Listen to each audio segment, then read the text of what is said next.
picture-perfect weather here in Milwaukee. Final day of 2014. It's the Cubs and the Brewers on WGN Sports, and we welcome Cub fans from all over the country watching on WGN America, America's home for baseball.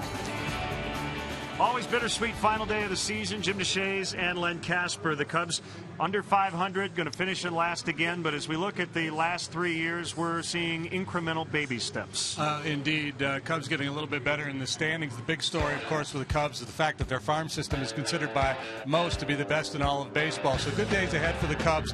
But you see the breakdown over the last 3 seasons, just getting a little bit better each year. But clearly the storyline changing around this ball club. Yeah, after the trade of Samardzija and Hamill to the A's, and then you had the Braves deal, the Cubs should be more in the add mode than the subtract mode here over this upcoming winter. Yeah, and that's what Theo Epstein and Jed Hoyer have said. They hope this is the last year they're going to be dumping guys at the trade deadline. They expect to be active this winter in free agency, trying to find some pitching help to bolster, the starting staff. And then it's just a matter of these young bats, how quickly they get to the big leagues and how quickly they figure it out at the big league level. Yeah, I think the big thing about this year is just getting guys some experience, right? So they go into spring training next year knowing what to expect come opening day. Right, so Javi Baez has obviously had his struggles, but hopefully he's able to put that behind him. He'll have a winter to reflect and to try to make some changes heading into next spring. Chris Bryant obviously will be a big story next spring. Addison Russell, the young shortstop acquired in the Samardzija deal. For me, he may be the most intriguing player in the Cubs organization right now, primarily because we haven't seen him play, but we've heard a lot of really good things. All right, when we come back, we'll set up the pitching matchup. A couple of right-handers will do battle. The Cubs and the Brewers coming up from Milwaukee.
Chicago Cubs baseball brought to you by Budweiser. Great times are waiting. Grab some buds. Ford, manufacturers of America's best-selling brand. Check out our best-selling lineup at your local Ford store or online at localfordstores.com. And by Xfinity, your home for the most live sports.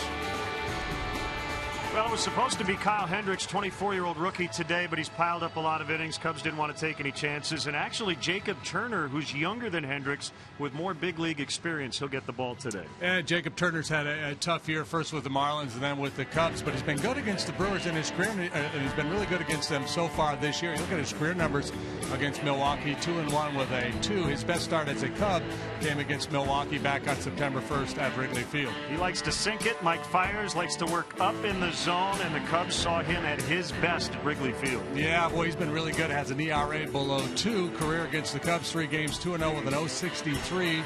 Earlier this year, struck out 14 Cubs in 6 innings of work. Turner for the Cubs, fires for the Brewers. The Cubs put up 6 in a win on Friday. Last night, a 2-1 loss to Willie Peralta. We'll have the rubber match, final game of the season, coming up next.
WGN is brought to you by Xfinity, your home for the most live sports. Roof open, they close it about a third of the way. It's because of the shadows that start to creep in late in the afternoon. Blue skies above. Gorgeous conditions here in Milwaukee. Let's get the Cubs lineup brought to you by Mazda and the 2014 Mazda 3 with seamless connectivity. Final lineup of the year, and Chris Coughlin has been terrific all season long. He'll be in the leadoff spot, putting together a great month of September. Javier Baez at short. Anthony Rizzo, the all-star first baseman, hits third. Jorge Soler cleaning up. It's Luis Valbuena at third. Arizmendi Alcantara in center. Chris Valleca will get the start at second. He's made starts at all 4 infield spots. John Baker, the backup catcher, will hit 8th. Jacob Turner, the pitcher, bats 9th. We'll get the Brewers defensively left to right in the outfield. Parra in for Davis. Schaefer for Gomez. Ryan Braun will get the start today. Around the infield, former Cub Aramis Ramirez at third. Gene Segura at short. Elian Herrera gets the start at second. Jonathan Lucroy, the normal catcher, will play first. Martin Maldonado, the catcher, and Mike Fiers, who has been terrific for the Brewers, will look for his 7th win and what will be his 10th and final start of the season. Fiers with a good 4-seam fastball up in the zone. He's got a curveball, throws a cutter and a changeup as well. The umpires today for the final game of the season. Jeff Nelson, the crew chief, behind the plate. Interesting shot of Jeff right there. John Tumpane, Chicago native, at first. Laz Diaz at second. Scott Barry over at third. So how we doing? We're doing great. Sorry I'm tardy. You know, I've had perfect attendance all year. I've been late for school once. You're here the for the final first day pitch. of school. I was chatting with the general manager in the hallway. How's the GM? Doing good. Trying to get some rest. Had a baby recently. Ramirez in at third against Coughlin. And Fiers ready to work. We're discussing all the drama that may lay ahead for baseball here today and possibly tomorrow, and how unfair it can seem to a general manager or a manager if you're in one of those one-game play-in games. Well, even a best-of-7 series in the championship and the World Series seems a bit unfair because of the long haul over 6 months, and your fate can be determined by 1 day, 3 days, a week, what have you. Does make for interesting viewing, though. Hopefully we get some bonus baseball tomorrow. Well, there's 6 teams who still aren't quite sure where they're going to be the next couple of days. More on that later. Coughlin fouls. Oakland looking to finish strong. He has finished strong in the big month of September. Displaying a little power here in recent days.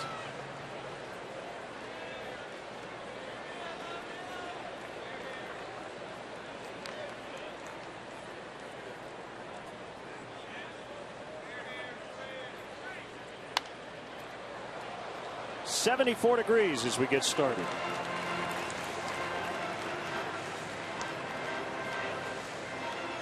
What a year for Coughlin. Great comeback season. This is his 125th game.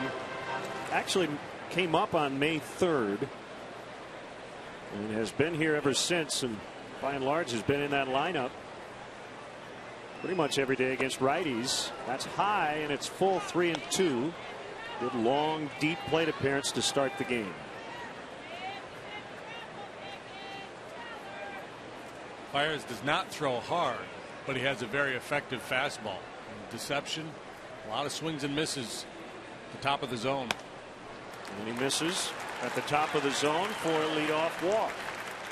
That's a chase pitch, and that's a challenge for the Cub hitters this afternoon to lay off that high fastball. Walks plus hits per innings pitched, outstanding. Anytime you're below 1, you're in elite company. Same for that .516 OPS.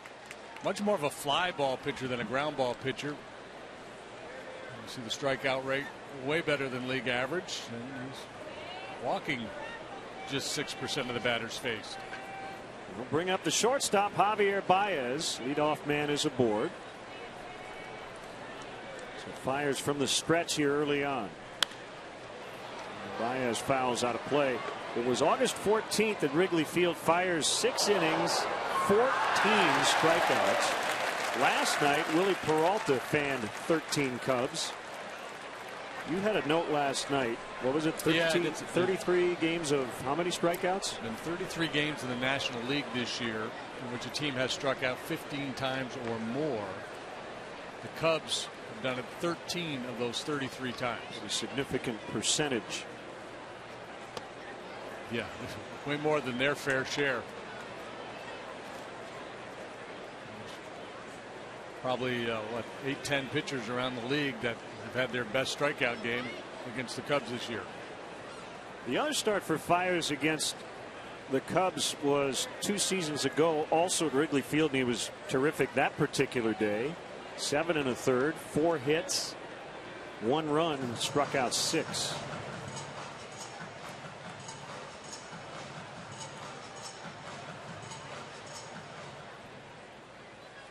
Fiers is kind of like Kyle Hendricks in that he's been better at the big league level this year than he was in the minor leagues. Not that he was bad there, had a .255 ERA, but below 2 as a big leaguer. South Florida native deals as Coughlin runs, swing and a miss by Baez. Pretty good throw, but it eluded Herrera at second. That was a bounced throw and a little bit of a tricky hop. And Coughlin is in. Number 7 on the year. Yeah, Fiers not particularly quick to home plate there. Long arm action. But if Herrera handles that throw from Maldonado, they probably got him.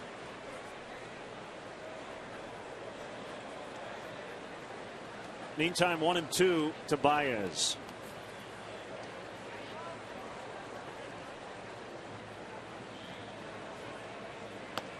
Swing and a miss. Strike 3.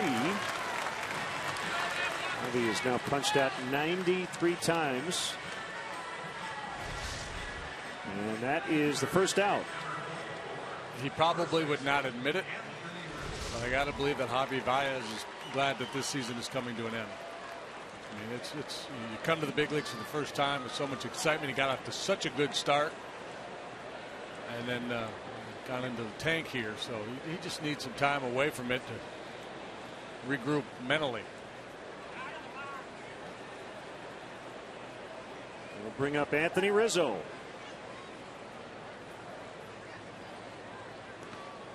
And the curve is in the dirt.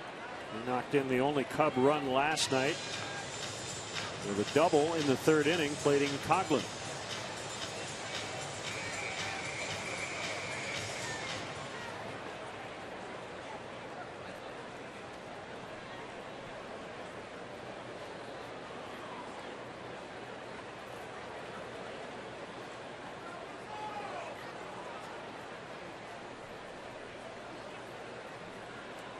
Here it is. It's a strike.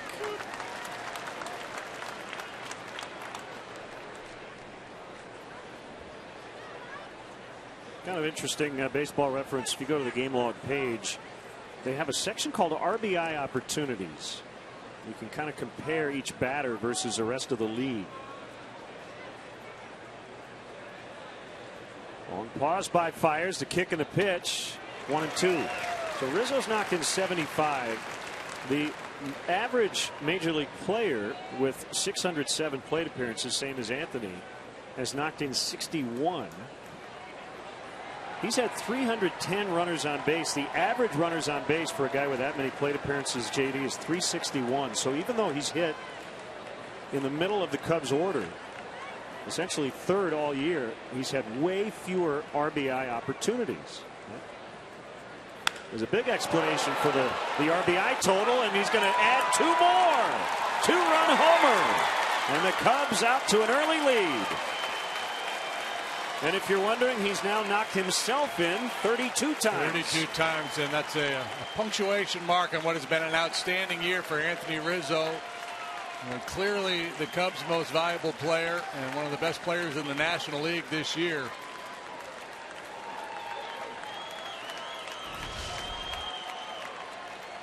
I know this may not mean a lot to some, but his OPS coming in 902. Love to have it finish in the 900s, and that will certainly help. That home run. Yep, and talk about Fires being a fly ball pitcher. There's a big fly.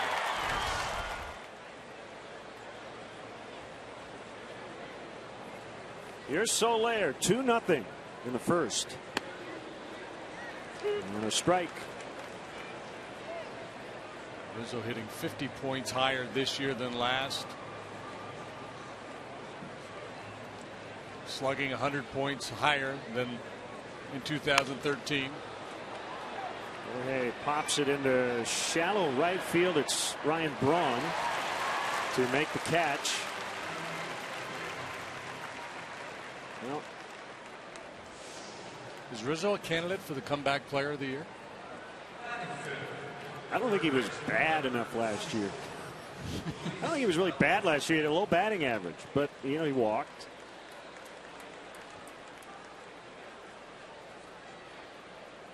And the low batting average on balls in play kind of signaled that he should be a little bit better this year, and he was a lot better. Well, if he can get 5 more at bats today, he might catch Giancarlo Stanton. He has 37 home runs. Rizzo now with 32. Probably a long shot. Yeah. He might only get 1 more AB today. I don't know what Ricky's plan is here on the final day of the season. A lot of times he'll get the starters out after a couple of ABs. 2 strikes on Luis Valbuena. There's been nothing about this final weekend that gives you the feel of a final weekend. I mean, both teams have played with a fair amount of intensity, kind of grinding out the at-bats. Renteria got ejected the other day. I mean, I think a lot of it is because a lot of people continue to show up here at Miller Park. There's some energy in the ballpark. One record incentive for the Cubs today is to avoid their 90th loss. They came in at 72 and 89. Milwaukee will finish with a winning record. Some uncertainty in their dugout in terms of their manager, Ron Renicky.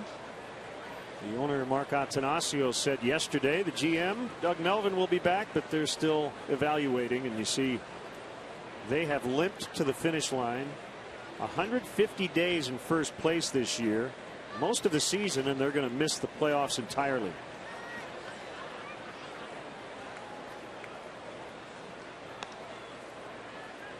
One and two.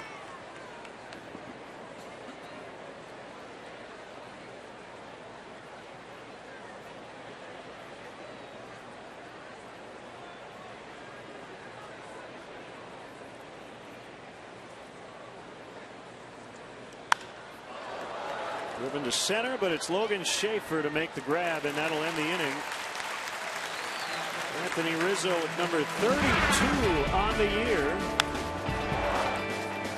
And the Cubs have a 2-0 lead.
Brewers lineup: Gerardo Parra will lead off and play left.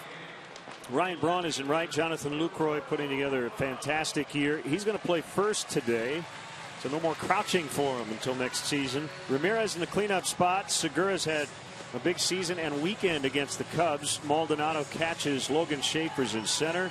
Switch hitting Elian Herrera at second, and Mike Fiers, a pitcher, hitting ninth. Let's take a look at the Cubs defensively, and we see Coghlan, Alcantara, and Soler in the outfield.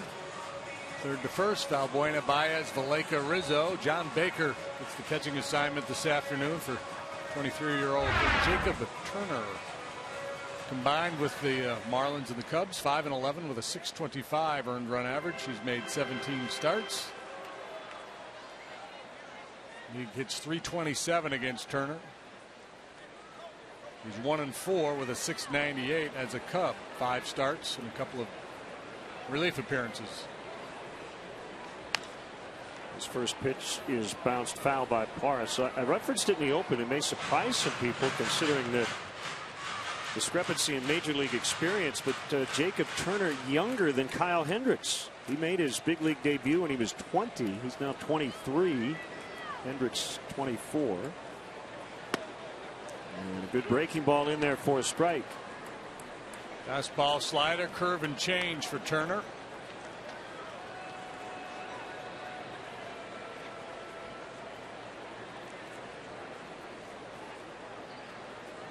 Clearly has a plan of what he wants to do. He just shook Baker off 3 times.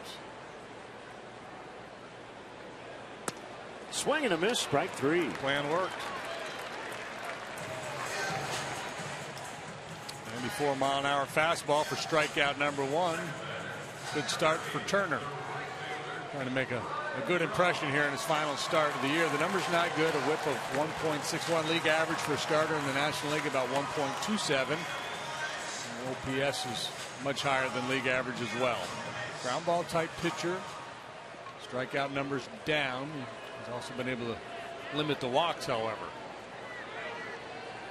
A young guy with a good arm is just trying to figure it out here at the big league level.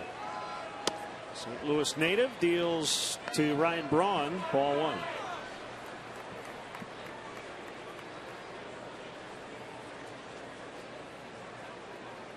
Braun tied with Prince Fielder for second on the Brewers all-time home run list with 230. 21 behind career leader Robin Yount. Read a story on the Brewers the other day online, and their least valuable player, Ryan Braun's thumb. Yeah, that has been bugging him for the last 2 seasons. Obviously, the steroid suspension. A lot of people will talk about that. Wonder how that has affected this season, but everybody around the Brewers, including Braun, they say the thumb, has been an issue. That's low. 3 balls and a strike. Arguably Turner's 2 best starts this year coming against the Brewers with the Marlins back on May 24th. 6 1/3, 8 hits, scoreless. Foul tip to make it 3-2. And then with the Cubs on September 1st at Wrigley, 6 1/3, 5 hits, 1 run allowed. He struck out 7 in that game.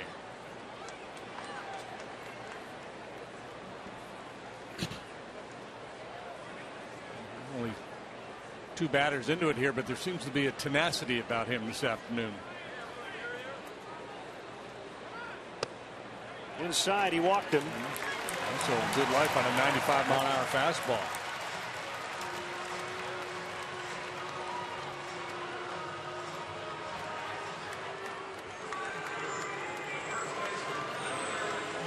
Now Jonathan Lucroy comes in at 299. He was at 300 in the middle of the game last night, but kept on playing and back in there today. He had the game-winning RBI double, and a huge hit for him, his 53rd 2-base hit, tying a club record set by his teammate Lyle Overbay in the previous stint with the Brewers in 2004. It was his 46th as a catcher. That's a new Major League single season record, and he will be the first primary catcher in the modern era to lead his league in doubles.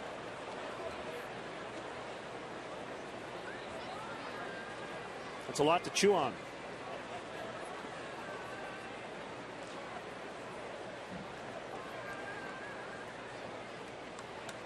One strike on him. Valbuena's go around the horn. Valbuena, Valleca, Rizzo. 2-0 after an inning.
place a deposit on season tickets and secure the best seats available. Individual spring tickets will go on sale in January, so be sure to visit Cubs.com/Mesa for the latest updates.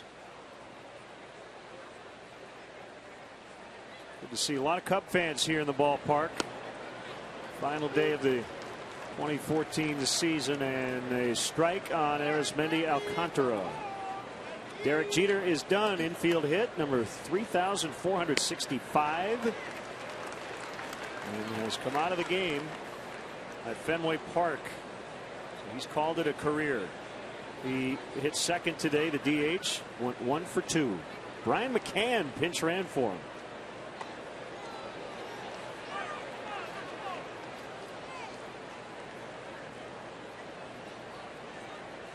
One and two. Rizzo with a 2-run homer in the first inning. Strike 3 called on a curve.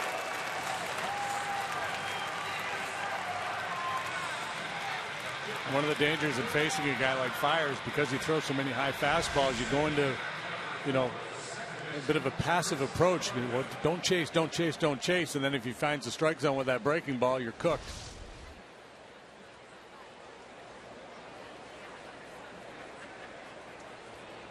There's Chris Valleca.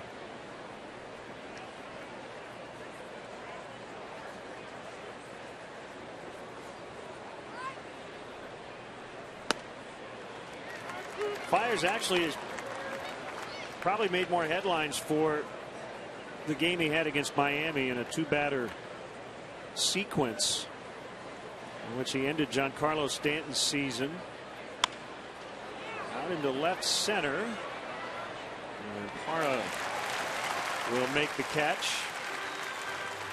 And then Reed Johnson as well. And both were strikes. Time for a speed replay brought to you by Xfinity. This was a very scary moment. Obviously, it wasn't on purpose.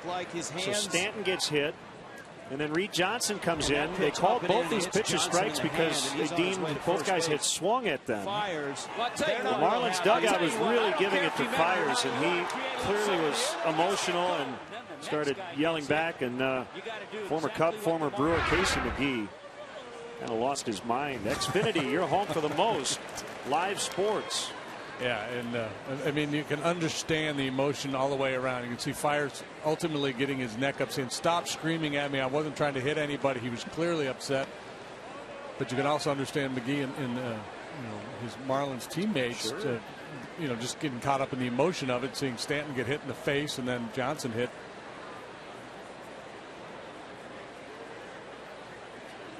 Yeah, and I love Casey. It happens. You see your teammates go down, especially the potential MVP. It was on September 11th.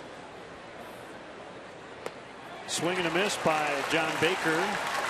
3 strikeouts for Fiers, an inning and a half in. Cubs 2, Brewers nothing.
flag hanging there down the left field line means more to me than the Hall of Fame.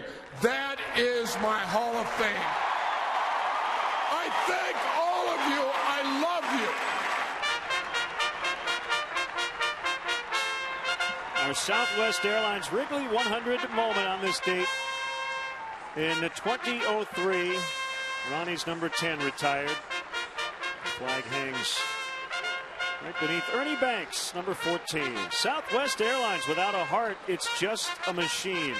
Ronnie had the biggest heart of anyone we know, and as he said, that was his Hall of Fame. Well, eventually he got in the Hall of Fame, where he belongs.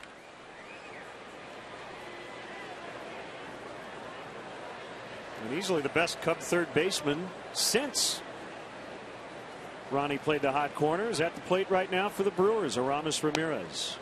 And he takes a fastball outside. Good timing. That's good producing right there.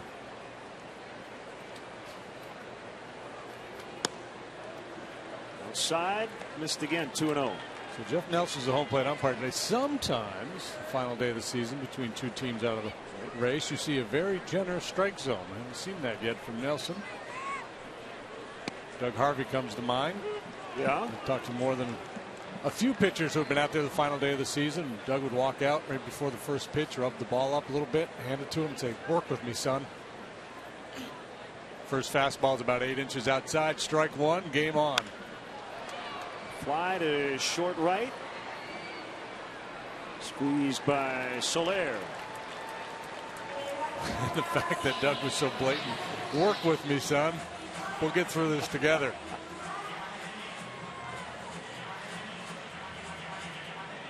Gene Segura, 5 for 8 with a double and a home run in the first 2 games.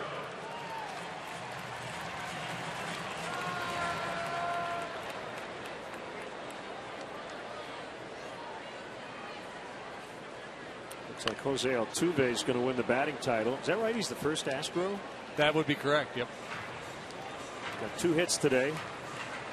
It's interesting. He was not in the lineup. He was called into the office when he got to the ballpark. Told, "You're not in there today." And he said, "No, I want to play. I'm good." And they said, "Nope, you're done. You're done." He had a 3-point lead in the batting average race. And then ultimately they changed their mind, put him in there, and he's 2 for 3 so far.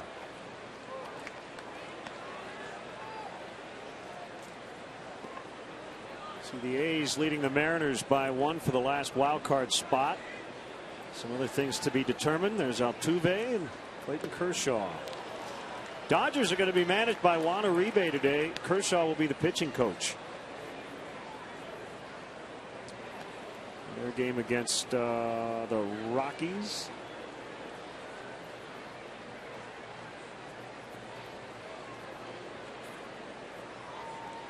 Zach Greinke will get the ball. I would imagine he'll be shortened up. Yeah, just a tune-up start, I would think.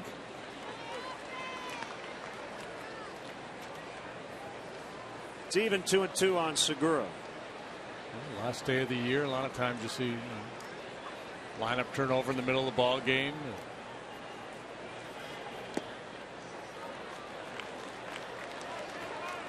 If you ever wanted to try a day where you had somebody play every position on the field, this would be a good day to do it. I was kind of hoping that Ricky would go with an all-rookie lineup here at the end of the year. Could have called him Rookie Renteria. Yeah.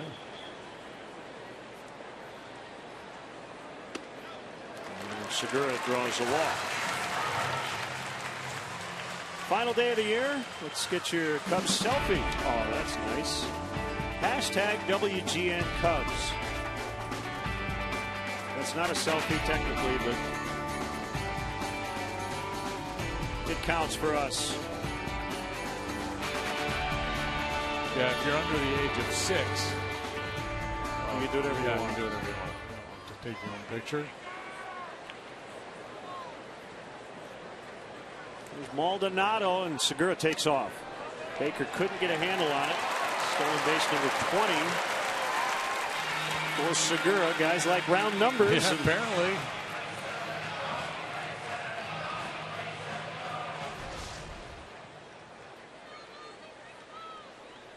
Maldonado taking all the way there, giving Segura a chance to get his 20th bag.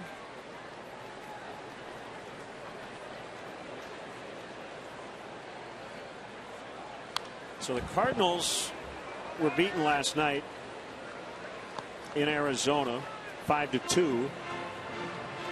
So they're a game up on the Pirates going into the final day. Adam Wainwright will pitch later on for St. Louis. Pirates are in Cincinnati. Both teams in the playoffs, just a matter of division winner or wild card. Bunted by Maldonado. Valbuena picks it up. Bad throw, and the Brewers will get on the board. Maldonado on his way to second. Should be an easy out, and he's not.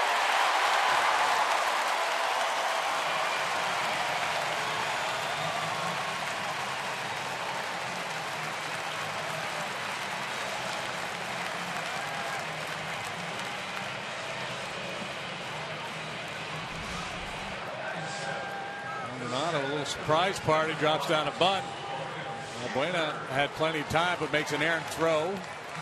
Bet they give him a hit and then an error. Or was it just an error?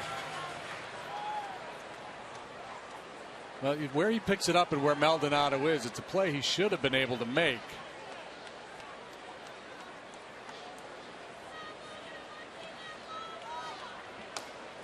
I'm going to. But yeah, my guess is they'll give him a hit and then a throwing error on Valbuena. At any rate, it's 2-1. Tying run now in scoring position. Yeah, the says Pirates. Here, sacrifice. Wait a minute. That's not right. With one out, you're not trying to sacrifice a guy. That'll be amended. Get him over there to third so he can score on that 2-out sac fly.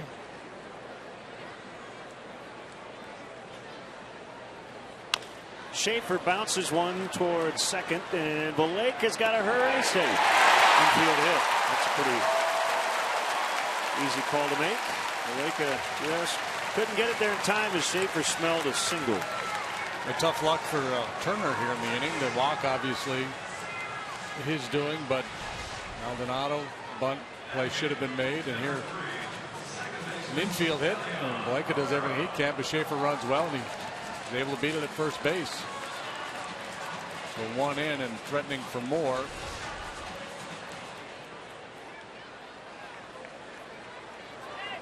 The Pirates got to try to beat Johnny Cueto today.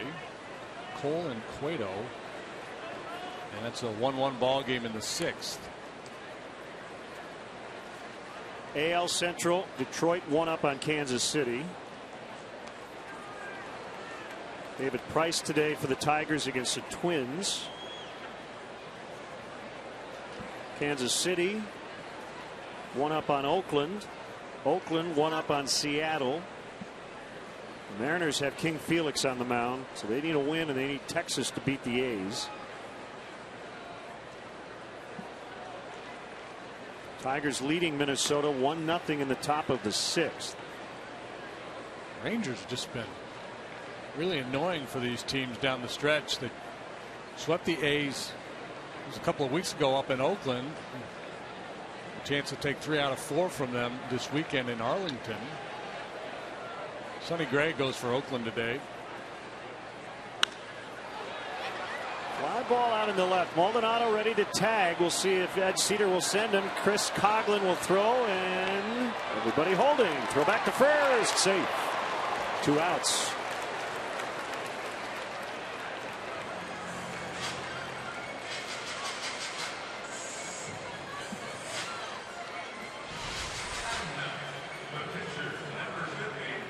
Yeah, Maldonado doesn't run well, but still, it'd be understandable had Cedar sent him home here with the pitcher coming up next.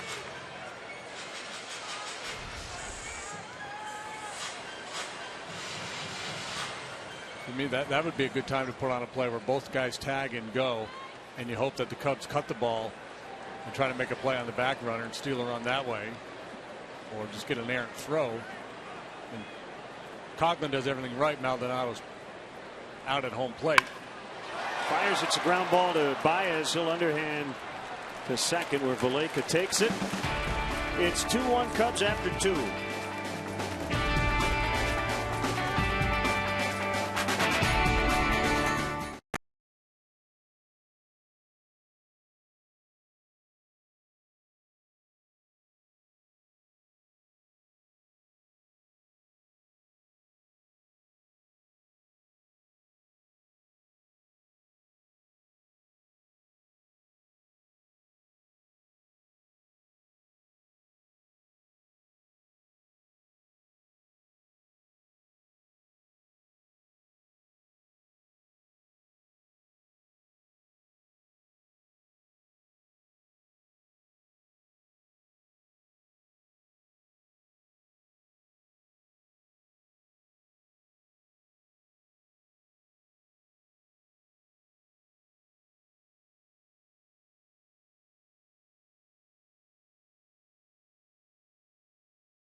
The blog is sponsored by Jeff Vukovich, your nationwide insurance agent serving the area for 36 years.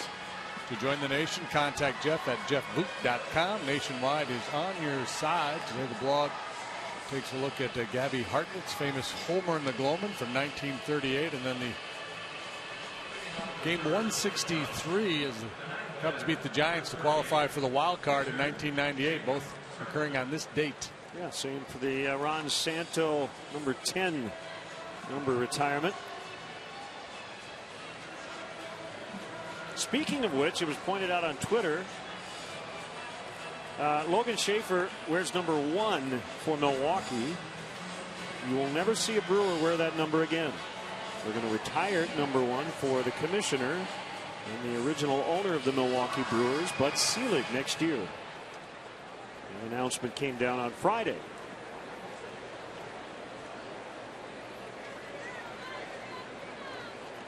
Kind of ironic that they're going to honor Bud at Miller Park.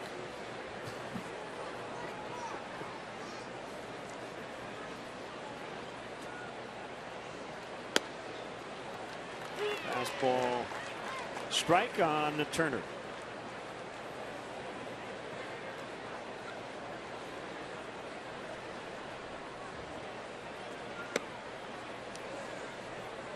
I know it's a crying shame that Nick Bierbrot never pitched for the Milwaukee Brewers.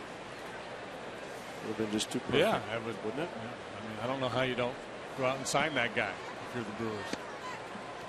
Why they didn't. It's been a while since he's been a big leaguer.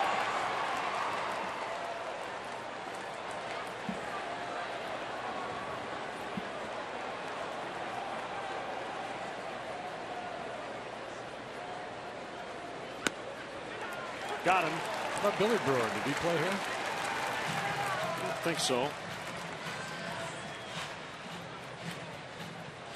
You will hear occasionally some cheers that kind of come out of nowhere. There's another game going on pitting these two states and two cities. Somewhat. People might care The NFL about. team used to play some games here in Milwaukee. Yeah, you hear the noise. Man, these fans, they love that 2-1 changeup.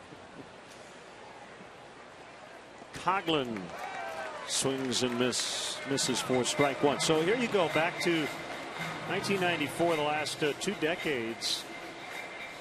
You have the two Chicago baseball teams against the Brewers, who used to be in the American League. The Bulls dominating the Bucks, and then the Bears have struggled against the Packers, but even up going into today. 232 and 232. That's pretty remarkable. It's a big game here today. Coghlan lines out. We don't have the Blackhawks on that page because Milwaukee does not have an NHL team, but they built the Bradley Center in the late 80s. And the idea was to get a National Hockey League team here, which never did happen. About DePaul versus Marquette. We could break that down. You could.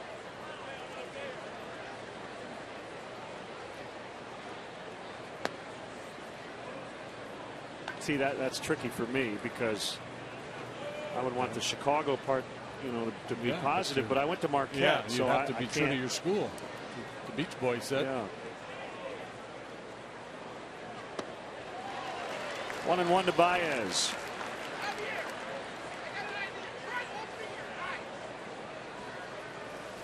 A little sign back there kind of fitting when Javi's up. Hey, bada swing.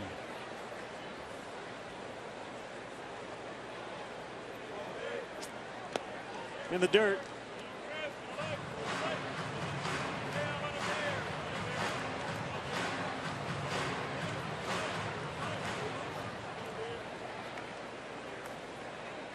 Boys from Champions Pub are back.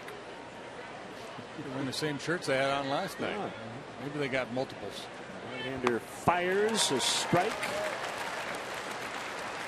to make it 2-2. It's a good name for a pitcher, isn't it? Fires. You get a picture of him with Billy Schroeder next door, rocking fires.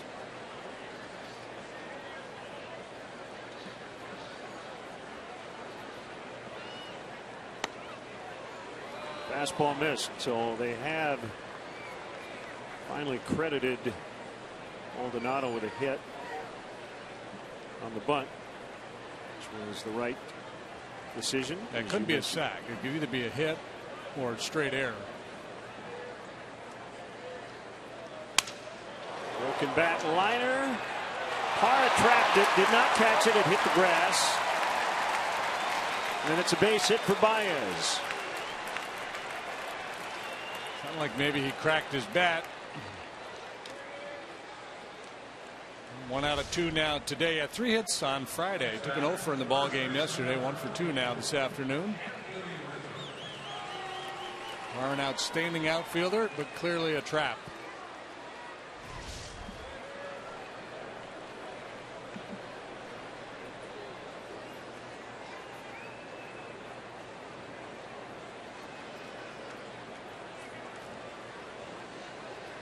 Rizzo with a 2-run homer in the first.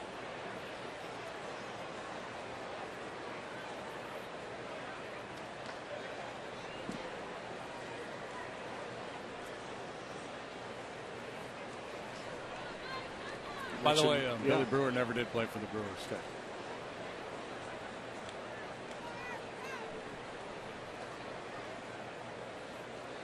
Royals, Yankees, Oakland, and Philly.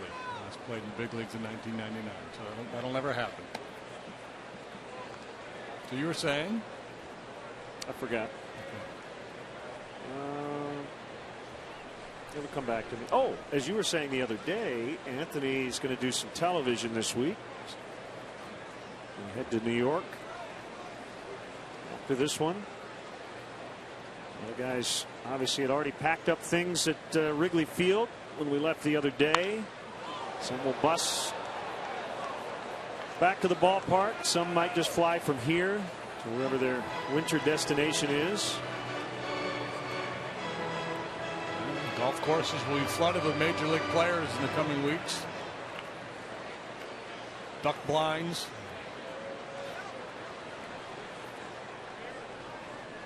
Various wooded areas throughout these states.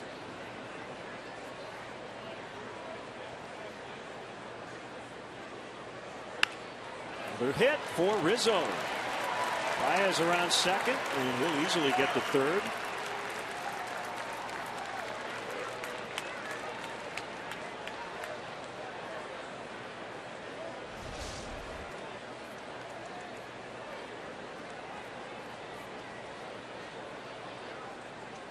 Challenge against a guy like Fires is to make him get his fastball down.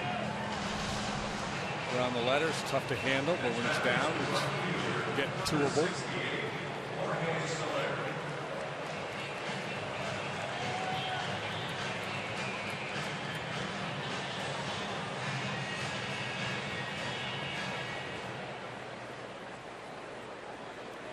Used to be, and I don't know if it's still the case, you get all the the press guides from all the teams, and they'd have a little personal blurb on each guy, and wife and family if you were married, and a lot of times they'd put in their hobbies.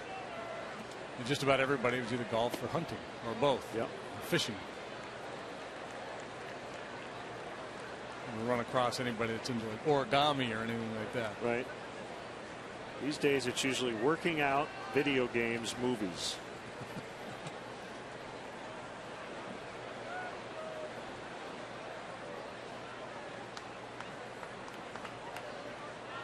Which means they're all really hard workers until they're not. And they just kick their feet up.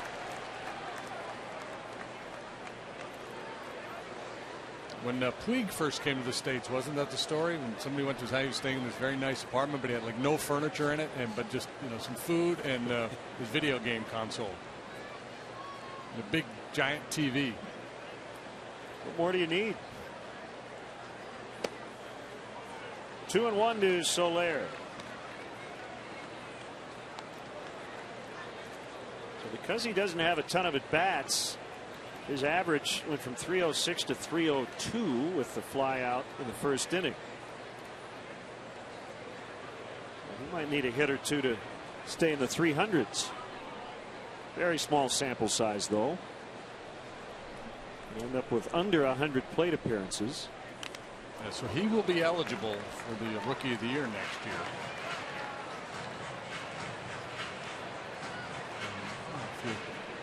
To compile a list of candidates for that award going into next season, based on what we've seen so far, he would be near the top of that list.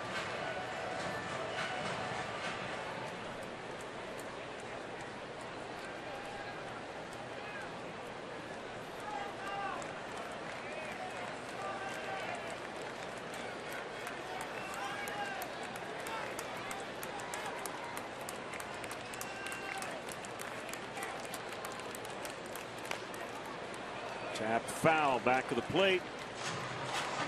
Alcantara and Baez both will not have rookie status next year.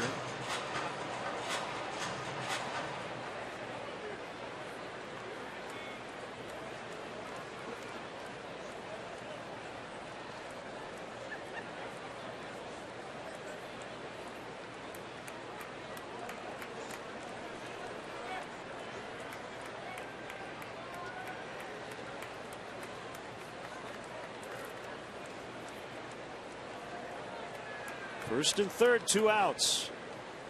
The 2-2 to Soler.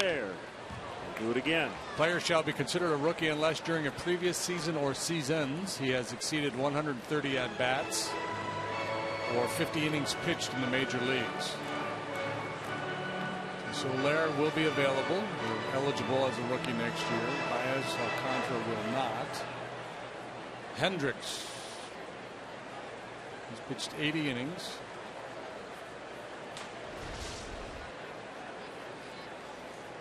What did I say on the pitching? 50 innings pitched, so he will not be eligible.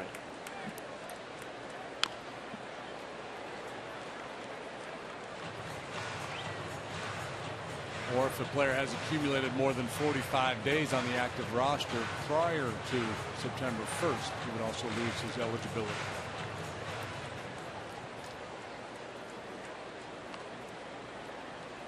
It's a doubleheader.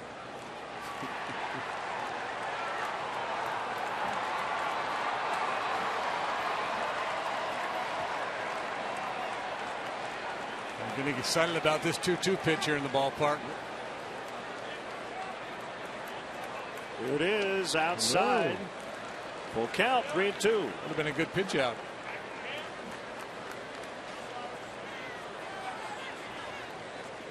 Myers played at Nova Southeastern University in Florida. The Sharks, along with J.D. Martinez, they're the two guys from that school who reached the big leagues.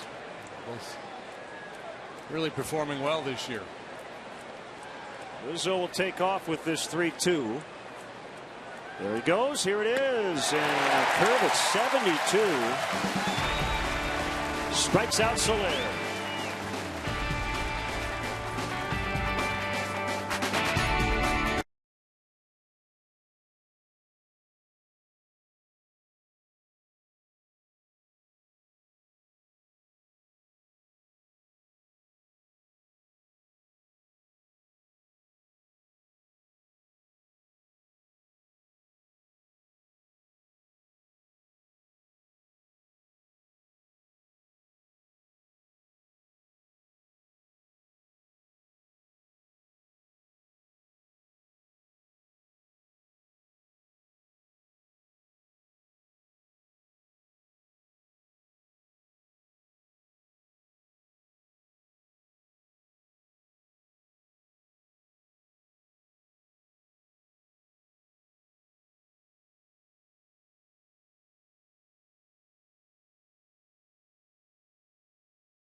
Like to manage the game along with Rick Renteria, log on to WGNTV.com right now. Click on the WGN Sports Game Zone banner to connect to all the up-to-the-minute stats and info while you're watching at home. Game Zone is sponsored by the Great Escape pools, patio sets, play sets, hot tubs, and more.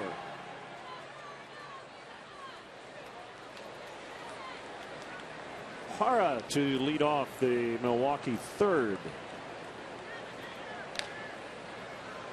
Struck out in the first. Wanted foul. And we want to thank Ricky and his entire coaching staff for all their help. We always have a lot of strange questions. So in the 7th inning last night, you did this and that, or what happened here? Well, good group, good guys. They have been wonderful. Hard. Yep. We appreciate that very, very much. 2 strikes to Parra. Brandon Hyde, the bench coach. Chris Bosio, the pitching coach. Saw Gary Jones earlier with Ricky, the third base coach. Eric Hinsky, just off the field as a player and back in uniform in his first year on a coaching staff. Mike Borzello, Lester Strode, Bill Miller, Mike Brumley. Yeah, we don't see the hitting guys as much because they're always squirreled away in the cage working with guys. Jose Castro. There's Lester.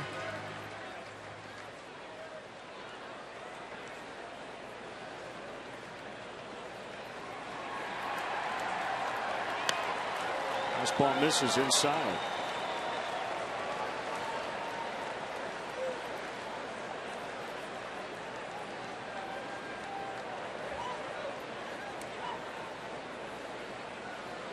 Played against Lester back in the Southern League back in the mid-'80s. Oh, yeah. Back in the day. Parra strikes out. You alluded to it right off the top. This is probably the best stuff we've seen from Turner since he's come over. Yeah, it looks Miami. like, yeah, there seems to be a look about him today where we try to turn it loose, trust his stuff, not guide the baseball. And sometimes that happens with a young pitcher. You've been knocked around a little bit, you've had some success, you start to doubt yourself, and you get a little too thoughtful out there, if that's the right word, and trying to manipulate the ball. And sometimes, man, you got a good arm, just let it eat, let it run, turn it loose.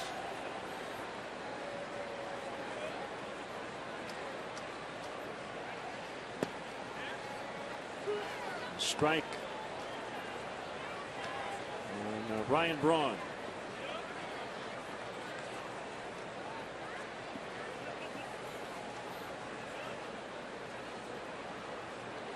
Well, and I think, you know, in that regard, this was a more important outing today for Turner than for Kyle Hendricks. Yeah, that's a good point. You know, Hendricks has clearly established himself as a guy you can count on, and Turner isn't there yet. So, we talk a lot about first impressions. Actually, it's a chance for Turner to make a lasting impression here on the final day of the season.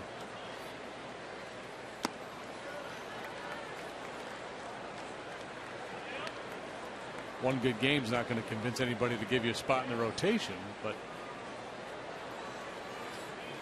if you're him, you just want to leave that last impression and go out here and go, you know, 6 1/3 and allow 1 run. Show good command of your stuff. Driven out toward the alley, and it will be cut off by Soler. So Braun lines out. Don't miss your chance to meet your favorite Cubs and alumni at the 2015 Cubs Convention. It's coming up at the Sheraton Chicago Hotel and Towers, January 16th through the 18th. Hotel packages are on sale for the Sheraton Chicago, along with weekend passes. To book your stay or purchase those weekend passes, go to CubsConvention.com. Starlin Castro in the dugout. Well, there's a guy that we were talking earlier about comeback player of the year. Talk about his turnaround.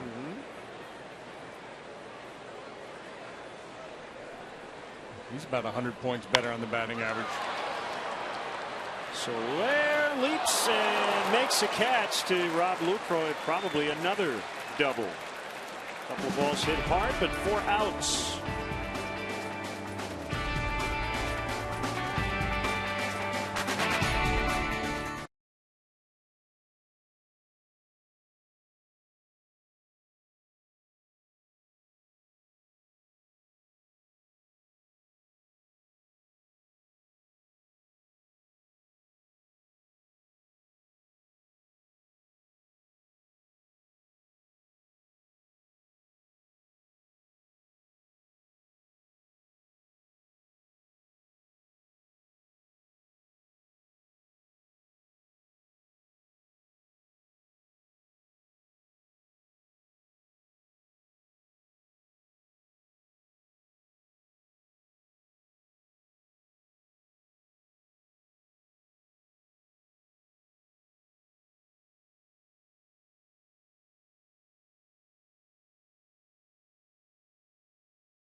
Season opener will be at Wrigley Field in 2015. The Cardinals and the Cubs. Ford go further in any one of Ford's many fuel-efficient vehicles. Check out America's freshest lineup at your local Ford store or localfordstores.com. Spacious production truck here in Milwaukee. Very neat in that truck. Luis Valbuena leading off. Bunted toward third, and there. It's going to just sit right there on the edge of the grass for a base hit.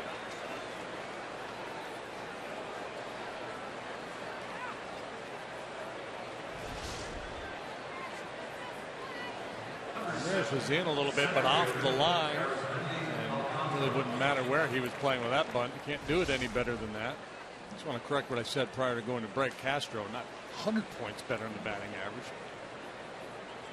Almost 50 points better, 47 points. At 245 last year, 292 this year. Slugging numbers way up. Season ended on September 2nd with the ankle sprain. 0-1 on Alcantara. So Henderson Alvarez threw a no-hitter on the final day of the season last year in Miami against Detroit. He's pitching today against Jordan Zimmerman. Alvarez has given up 10 hits and 1 run through 6 1/3. Zimmerman no-hitting the Marlins through 7. 1-0 Washington. We'll keep it posted. If you're wondering about pitch counts today for Zimmerman, 80 through 7 innings. So if they were going to shorten him up, it'll be an interesting conversation between Matt Williams and Steve McCaddy, their pitching coach. Matt Williams still hasn't announced what his postseason rotation will be. I guess he's waiting to see who ultimately claims the division in the wild card. I mean, we know who the players will be. We're just not sure whether the Cardinals or the Pirates will claim the division. Zimmerman's had some shoulder issues, so it's interesting. There's a bit of a dilemma for Williams. The season will end, but not at this moment. If it did end right now, they just said stop. Musical chairs, this is what it would look like.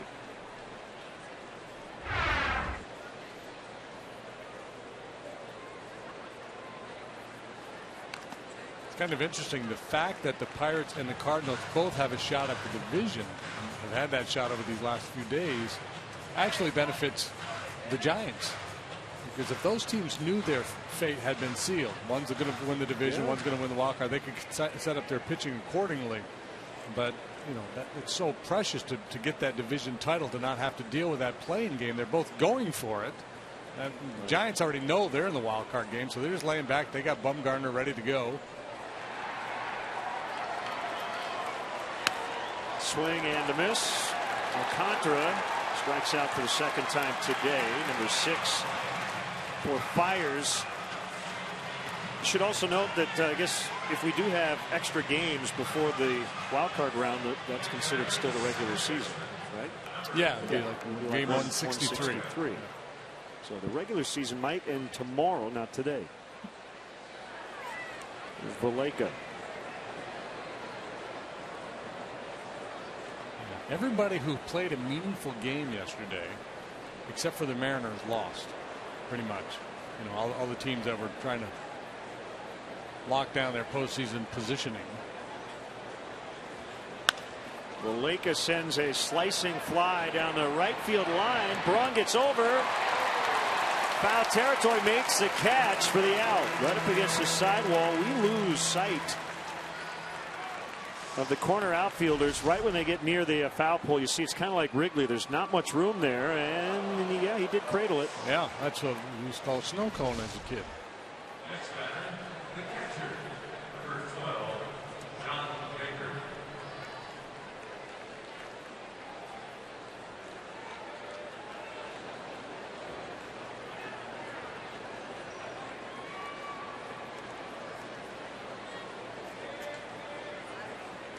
By the way, Jordan Zimmerman is 2 for 3 in that game today for the Nationals. I don't know what's more impressive, Alvarez throwing the no-hitter last year or throwing a 10-hitter this year, allowing just 1 run. That's pretty amazing. You're a glass half full guy. I appreciate that.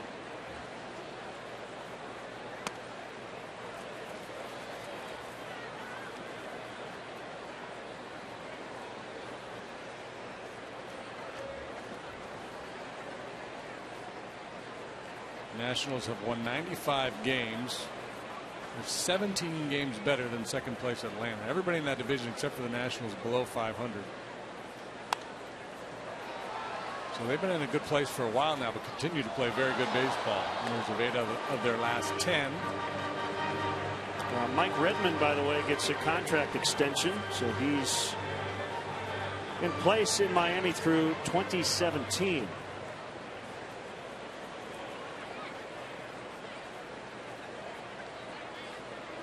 They need some stability in their dugout there, don't they?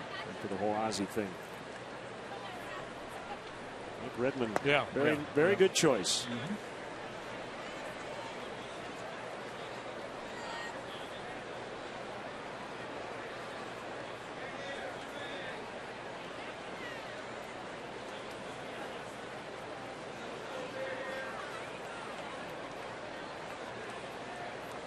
Cubs leading 2-1 on an Anthony Rizzo first inning blast. All right, John, go back to your bag, pull out your driver, swing from the heels. Been a long time since he's gone deep. It has.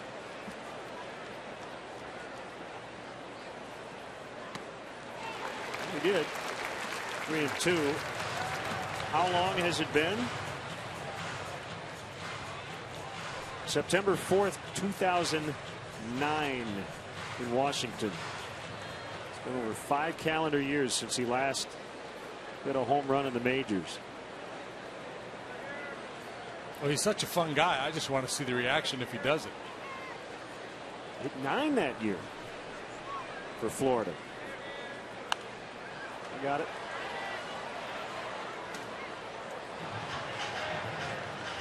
He might moonwalk around the bases.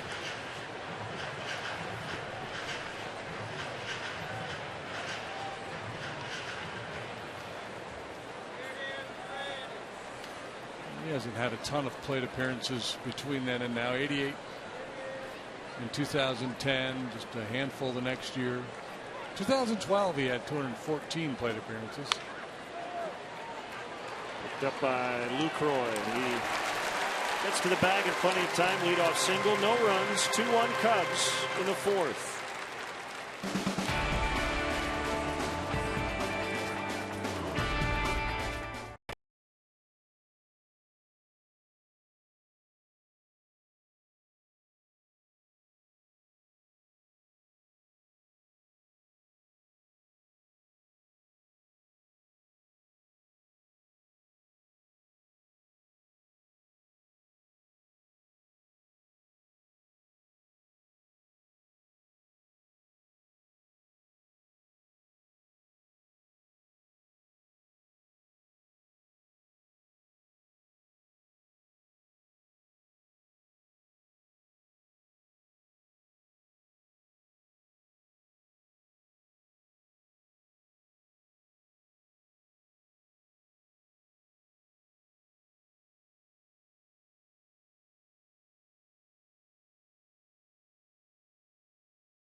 For up to 200 guests for corporate gatherings, family reunions, and bachelor or bachelorette parties. Individual and group tickets are available for all games. For more details, go to WrigleyvilleRooftops.com or call 773-248-ROOF. Jacob Turner with a 2-1 lead. It's final day of the season, and if you have any just fun questions or comments or things we can chew on, you can Find us in various ways. Email is one way, Facebook, and especially Twitter at Len and JD, and we'll try to get to your questions. I'd like to know if JD likes gravy on his mashed potatoes or not, or something like that. Oh, baby. What a question.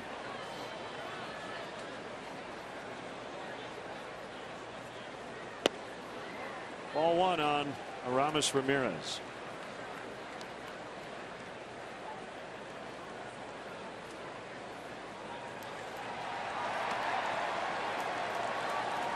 He is 6th on the all-time home run list among third basemen, 365 playing that position. First Brewer to start an all-star game at third. He had 2 hits in the game in July. Valleca for the out.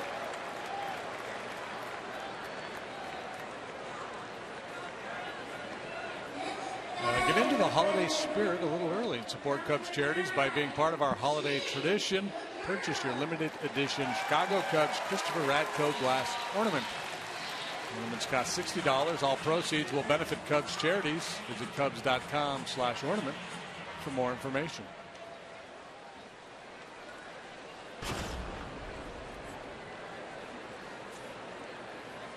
And there to Segura on a hop. Nice play, Valleca, to stay with it.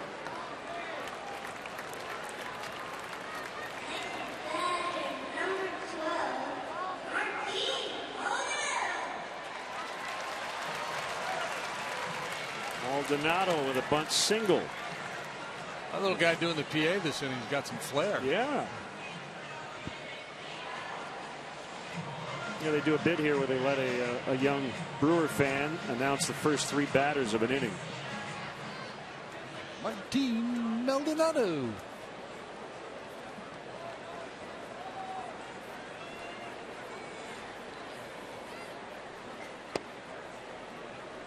For me, growing up going to Expo games, I just always love it when they announce John Bacabella.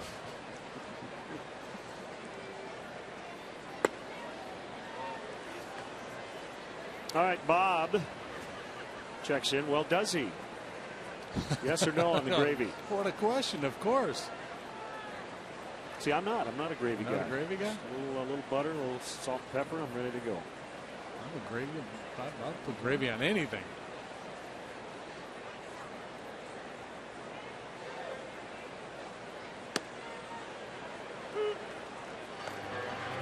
Jill says you all need to catch up on your movies. I agree, Jill, and I will get right on it. What's out there? What's on your I must-see haven't even list? looked, but whatever's out there, I will watch.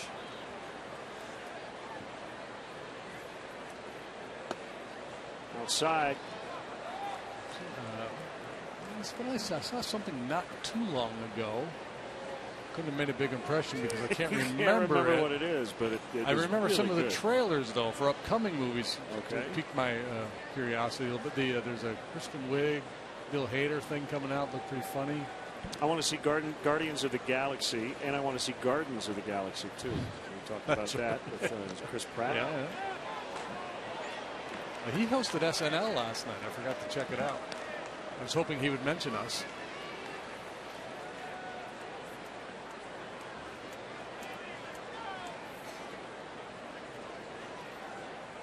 Always in for a good independent film, some sort of documentary, something like that.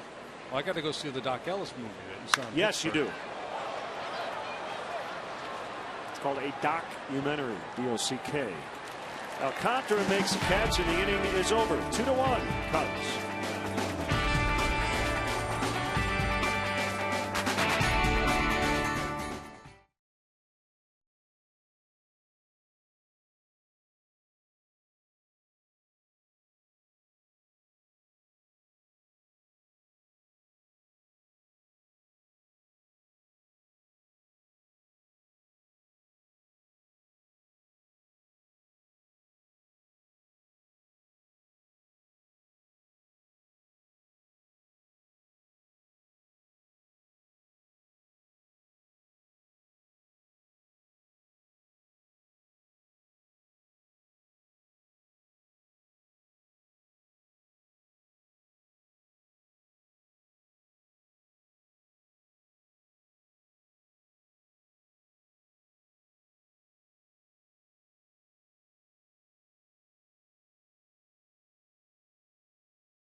Baseball is brought to you by Budweiser, the official beer of Major League Baseball. Great times are waiting. Grab some Buds. The Fonz. Bronze Fonz. You could play ring toss. I don't know if the Fonz is the thumbs there.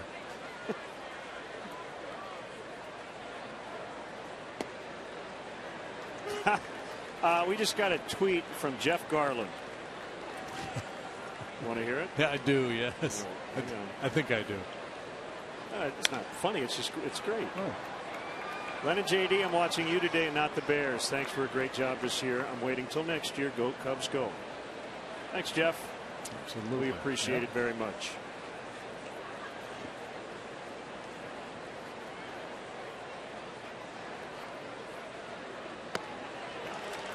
Swing and a miss. Strike three. Go around the horn, starting with Hector Gomez. He's in for Ramos Ramirez. 7 strikeouts. Now for Fires, Dave Baker, John's dad, checking in. John had Tommy John surgery, so he hasn't had a lot of big league time, obviously, since '09 when he hit his last home run. But yes, thanks for checking in, Dave. That's why I was giving those plate appearances that he hasn't had a lot of at bats in the interim. But still, John would love to get one. He said he's such a fun guy. It'd be fun to see how he'd react. He'd probably just put his head down and run around the bases, but.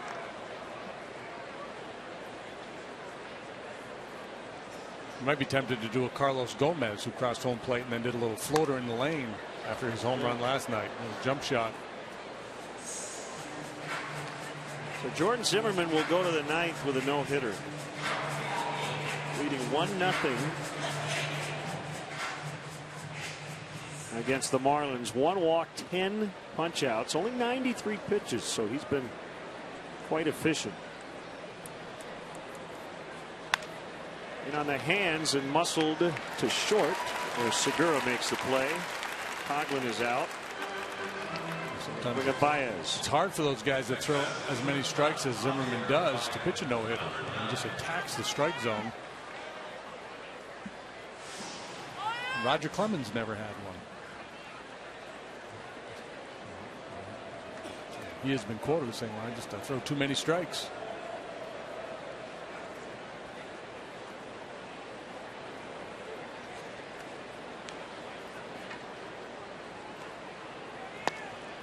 Cut and miss by Baez.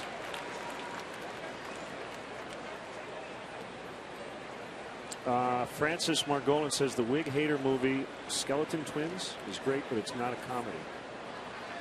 Is that the one you were talking about? Oh, really? It's not a comedy. Right. Just figured for those two guys. The preview made it look like a comedy. Okay. Maybe there are comedic elements. I don't know. Chris Schmidt said, my dad had a fishing buddy who put gravy on cottage cheese. Okay, that ruined my day. No, that sounds like good eating right there.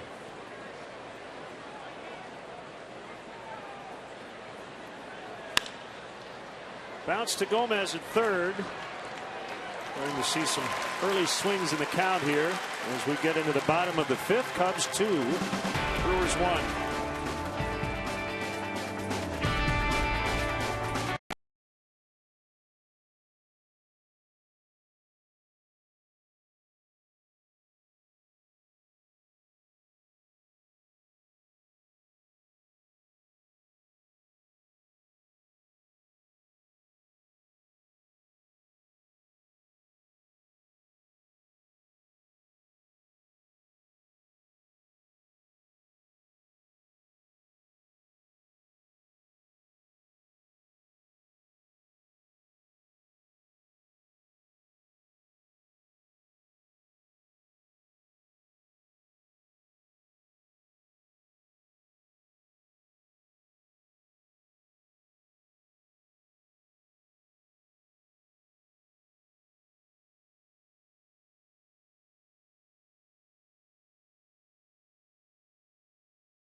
in the first inning.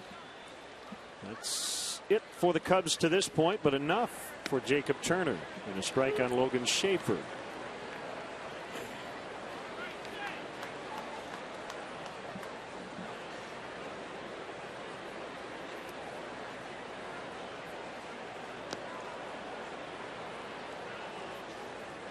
Zimmerman goes to the ninth with a no-no. The Reds now lead the Pirates 2-1 in the bottom of the eighth. Johnny Cueto with an RBI single. So they let him bat in the tie game and came through. He's shooting for his 20th win. Yeah, that's probably why he got the at bat. So Brian Price, even with Cueto struggling against the Cubs earlier, leave him in. For that very reason. Schaefer hits it high in the air. Way off the line is Soler. He's got a long run.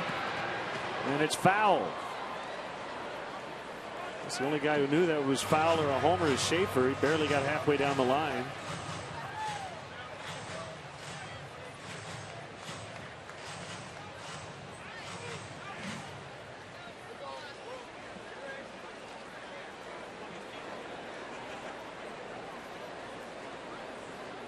Schaefer has not hit a home run for the Brewers this year. 114 at bats prior to today.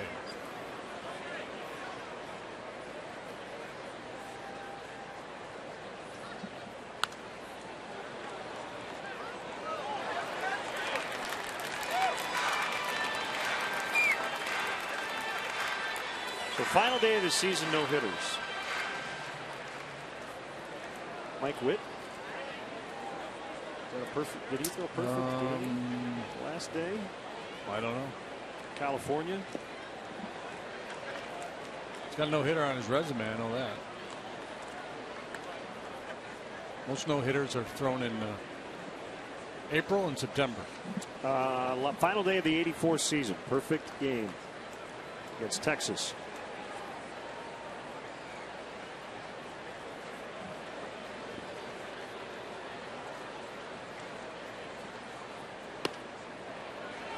Schaefer walks.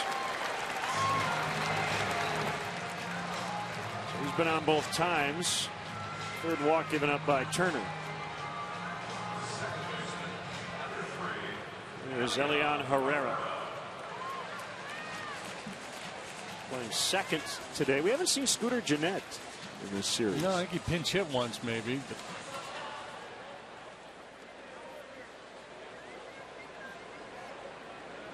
must have something physical going on. See if Ron Reineke puts a play on here, try to generate a little something from the bottom of the order. David Price for the Tigers today stepped up, 7 1/3 scoreless. He allowed 4 hits, struck out 8, walked a couple. Turned it over to Jabba Chamberlain. 2-0 bottom of the 8th for the Tigers. No one outside on Herrera. Derek Ballinger checking in. Why is JD not in the Hall of Fame? It's a travesty. Only got 1 vote. 2001. I'll be rooting for you in 2015. Thanks, Derek. Campaign has started. Yes, you can be the chairman.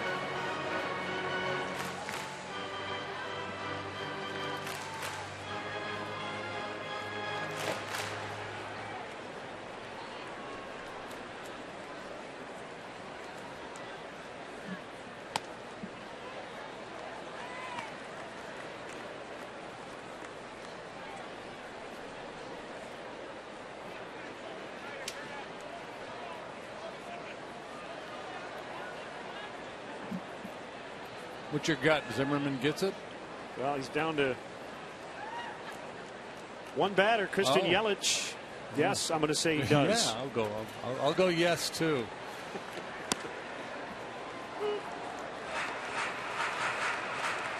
So Jordan Zimmerman has no hit the Miami Marlins, and it was a great catch.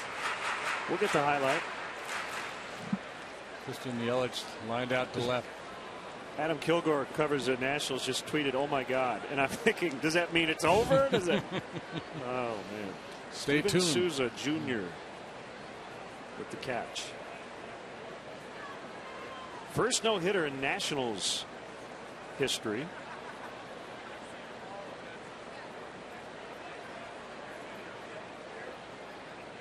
Two one, fouled back, now 2-2. But not franchise history. Right.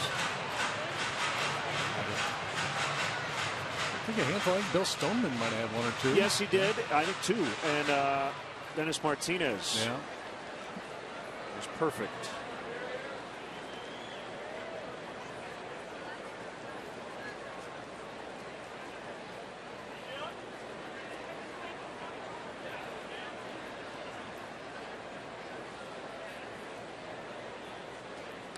It's by everybody and allows Schaefer to advance. Let's go to Masson for the final out. And a ball driven to left center. Souza. He's got it! He's got it! It's a no-hitter for Jordan Zimmerman!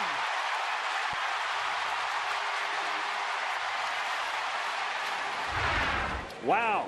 Souza with the catch. That's a great play. That? Slightly reminiscent of Robin Yount's catch to preserve Juan Nieves' no-hitter, 1987. That was impressive. Herrera lines into left. Schaefer coming around third. Coughlin up with it. His throw cut off by Valbuena. Throw to second. Safe. 2-2. Herrera has tied it.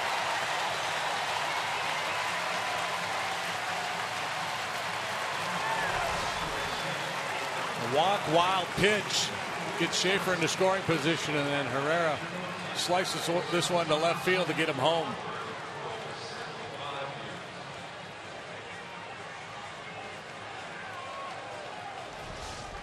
Good hustle by Herrera to get into scoring position.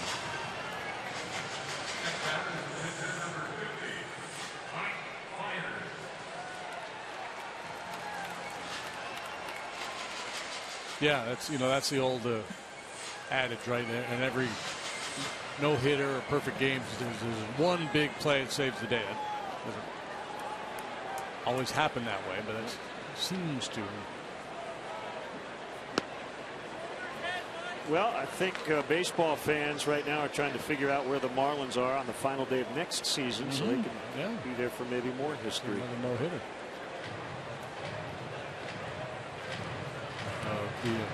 I witnessed Matt Cain's perfect game a couple years ago in San Francisco. The Gregor Blanco play. That one was unbelievable.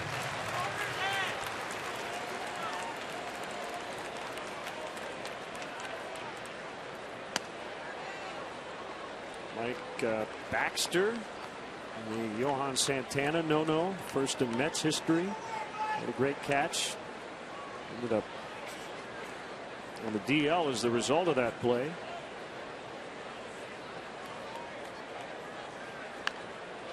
Fires, bunts, foul.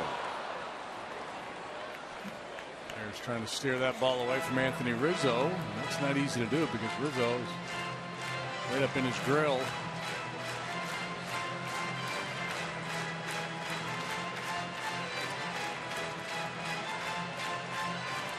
So apparently Zimmerman's shoulder's okay.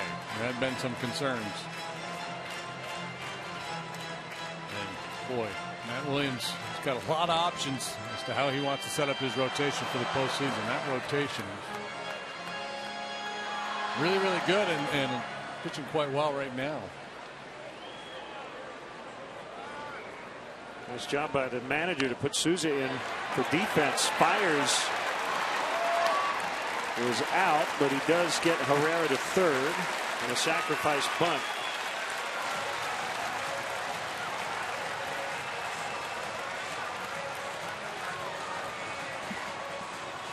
Zimmerman threw 104 pitches. Piece of cake for 9 innings. Doesn't feel like he's stretched too much at all.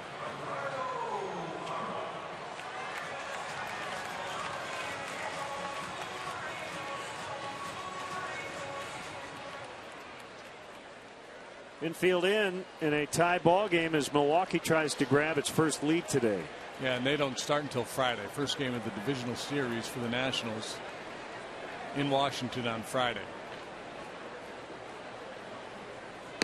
Swing and a miss by Parra.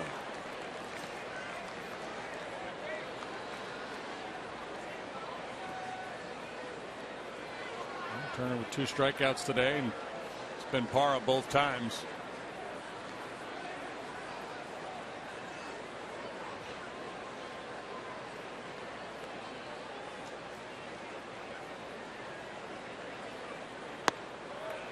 I know they've tried to shorten things a little bit, take an off day out here and there, but do you think they could do a better job in October, since we do play this game every day, of not having game day off, game day, you know? Yeah, I think it's a game that should be measured by how good you are in playing every single day. And depth. Yep.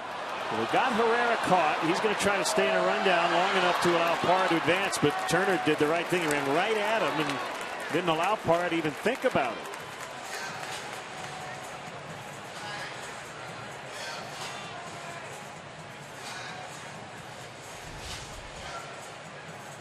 Going to get a good look from this angle. Going on contact was Herrera, so he's hung up, and Turner makes quick work of him. No chance for Parra to move into scoring position.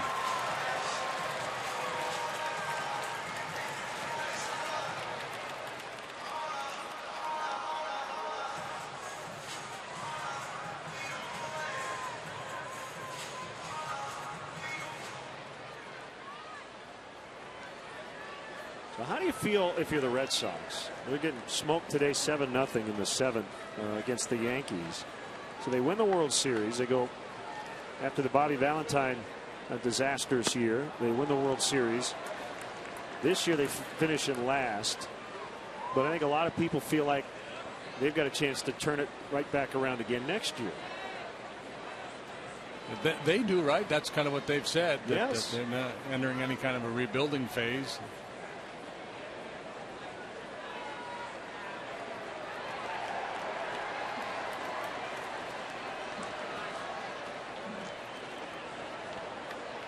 Yankees and Red Sox playing statistically a meaningless series in terms of the standings in Boston, but because of the Derek Jeter farewell weekend, created a lot of interest.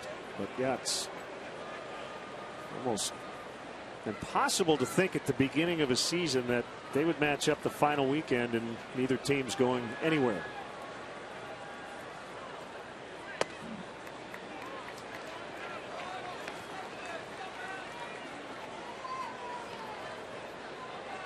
Yankees are 21st in the major leagues in runs scored. The Red Sox 19th.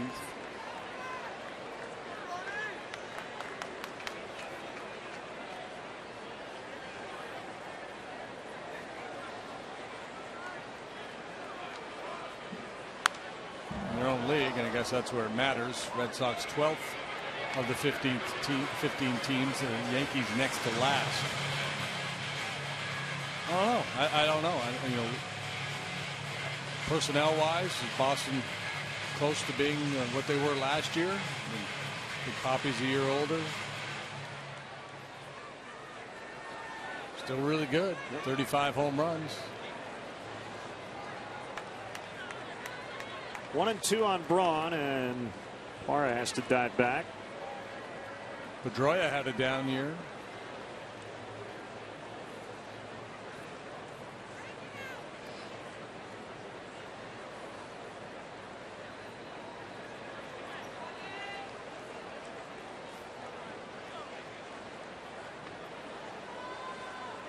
Reds now lead 4-1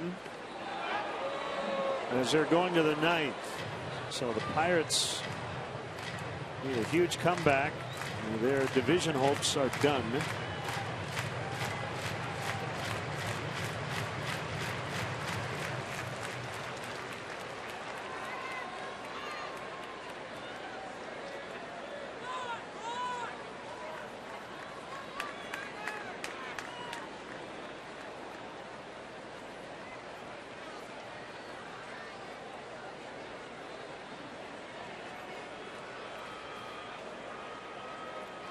Parra takes off. The pitch is low. A little double clutch by Baker.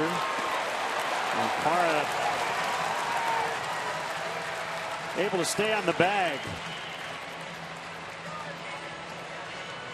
I'd have torn both groin muscles, or all of them, on that slide. I don't think it felt too good for Parra. Yeah, it's just interesting. This final day of the season, the aggressive base running. I mean, I guess you have to give everybody credit. Guys playing right down to the final out. Oh yeah, well, I'd have been done for 6 months.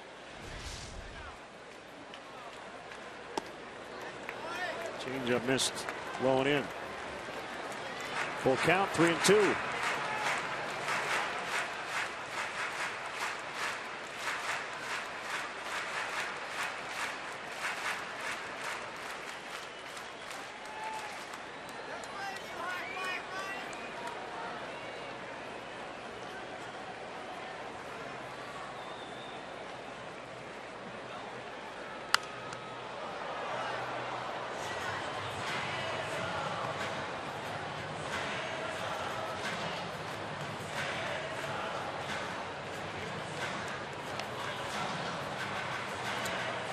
So the Tigers have won the AL Central. So it's Detroit and Baltimore in the first round. 3-0 the final over the Twins today. Baez has to charge. Out at first. And Renicky will come out. And 1 second. Cubs being told not to head into the dugout yet, and Braun telling his manager, I couldn't tell.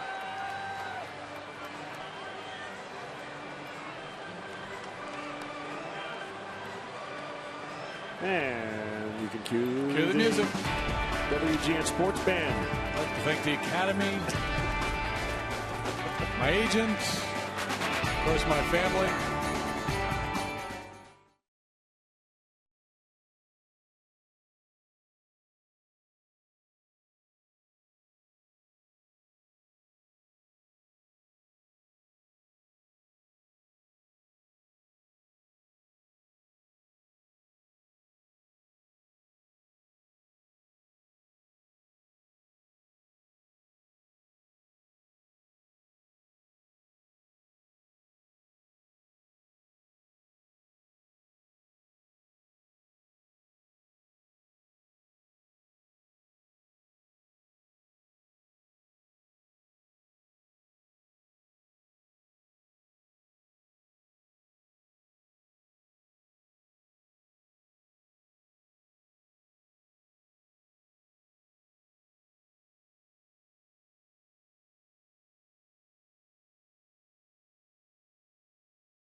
Honda game summary, a 2-2 tie. The Cubs got their runs in the first on an Anthony Rizzo home run. Jacob Turner has been pretty solid today, as has Mike Fiers. Start something special with great leases and low financing on a new Honda. Visit shophonda.com or go to your local Honda dealer.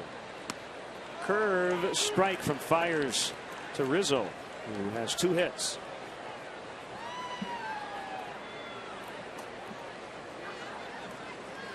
Home run number 32 and a single to right. Kansas City Tuesday night will host the wild card game. They'll play either the Oakland A's or the Seattle Mariners. The Detroit clinched the AL Central. A lot of people thought Detroit would win the Central, but they didn't think it would go down to the final day.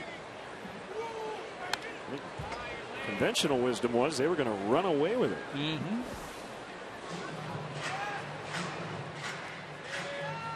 That's if everything ended right now.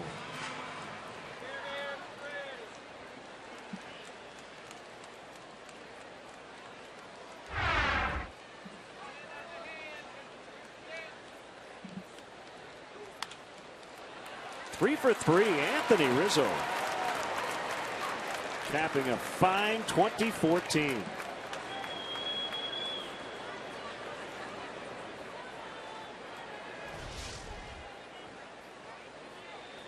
Looping curveball, and Rizzo able to stay back. Watch, that's weight on the back foot, keeps the hands back.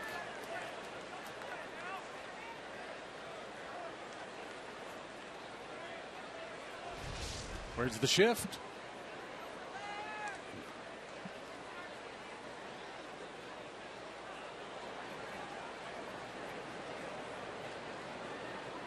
Pitch to Soler. Cue shot to first. Lucroy, nobody will have a play. That thing had some nasty spin on it, and obviously Lucroy's not used to playing first. Doesn't do it that often. He's going, I don't know what happened there. There's a serious masse here off the end of the bat. A little gyro ball. Make Minnesota Fats proud. Look at that thing spinning. Nobody can pick it up. So an error on Lucroy. And the Cubs have 2 on, nobody out. For Valbuena.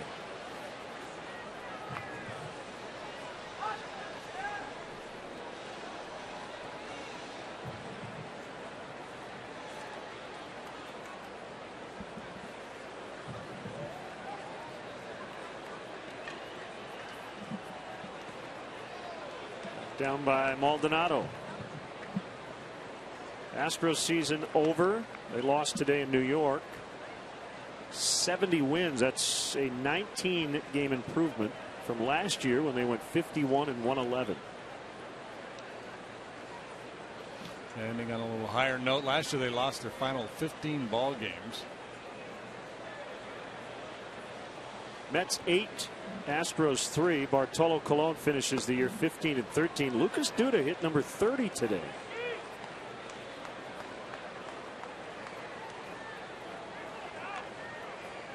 He won their game yesterday with a 9th inning homer.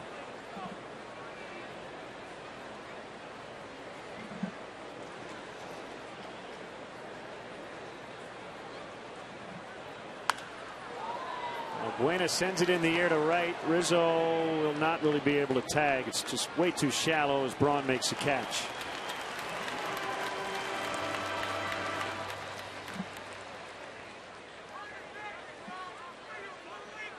Yeah, that's not one you can even really tag and try to draw a throw on, because if he throws in behind you and you drift too far off base, you get nailed there.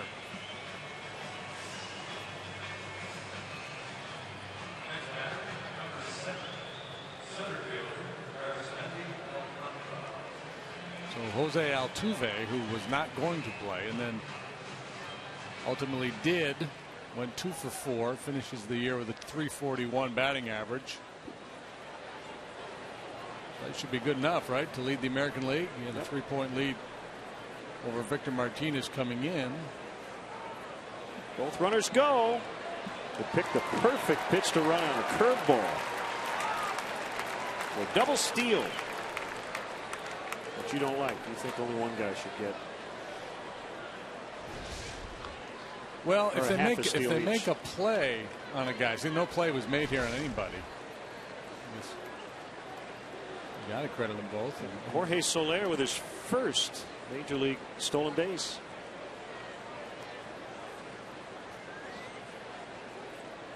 That looks like something serious going on right there. Infielders will come in against Alcantara. Here's the 1-0. That is a fair ball. The Cubs are going to get a couple to retake the lead. Alcantara on his way to second. It's a 2-run double. 4-2.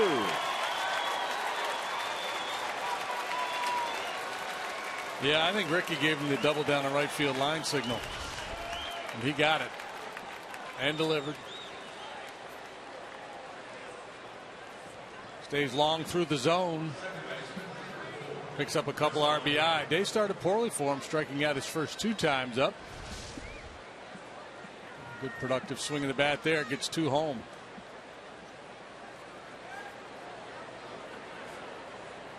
So it's over in Cincinnati. The Pirates drop a 4-1 decision to the Reds. So the St. Louis Cardinals win the NL Central.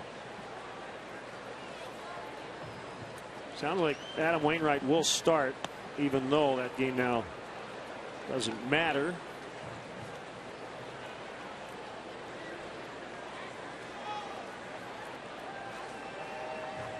Yeah, well, they will play the Dodgers on Friday. The Cardinals. So that would be normal rest for Wainwright. But obviously now that they've got the division secured, they don't need to push him. 5 innings, 75, 85, 90 pitches, something like that. So how you doing, big guy? Good. Let's shut her down.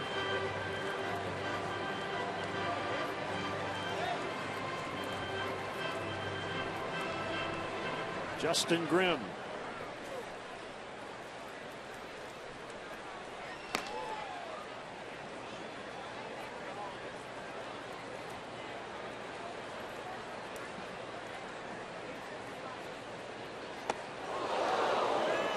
Derek Gould now tweeting that Wainwright shaking hands in the bullpen with the coaches and has stopped warming up. So maybe he will not shut him down.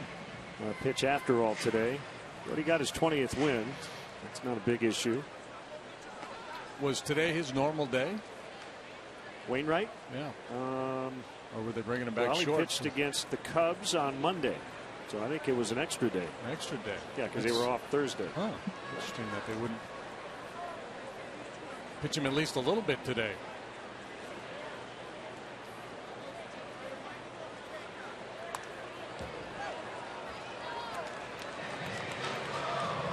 Maybe he's a little tender and they feel like rest is the way to go.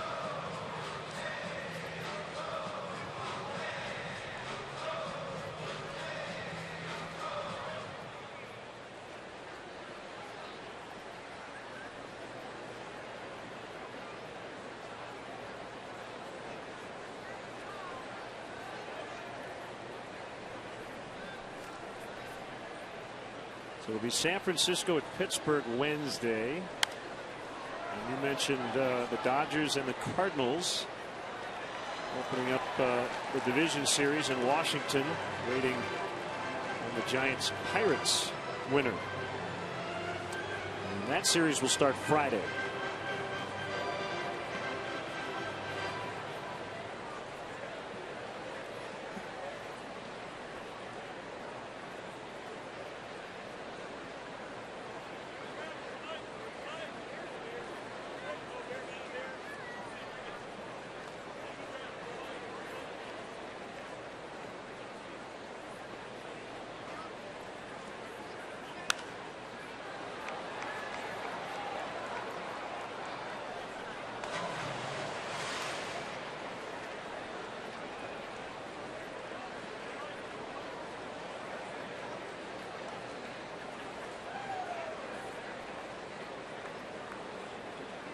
Alcantara knocking in a couple with a double, and the Cubs have their second 2-run lead.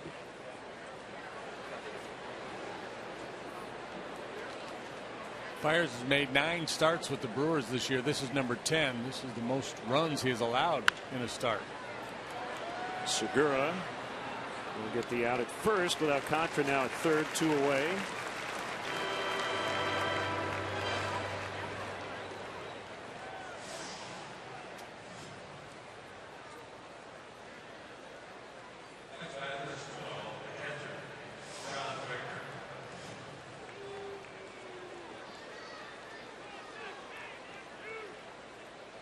Baker.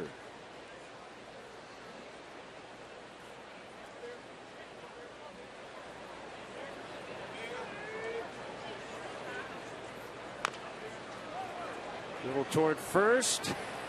Fair ball. Baker wanted to slam his bat down in frustration.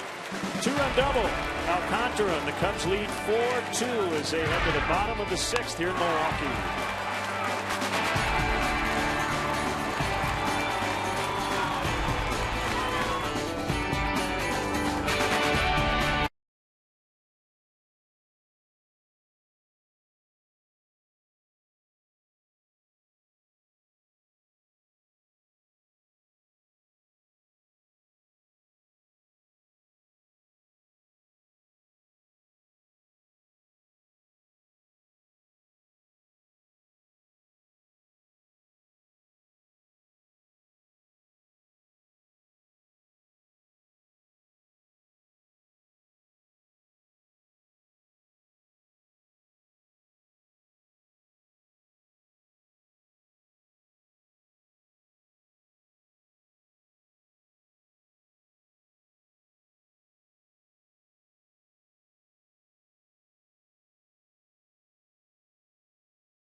The fix is in here.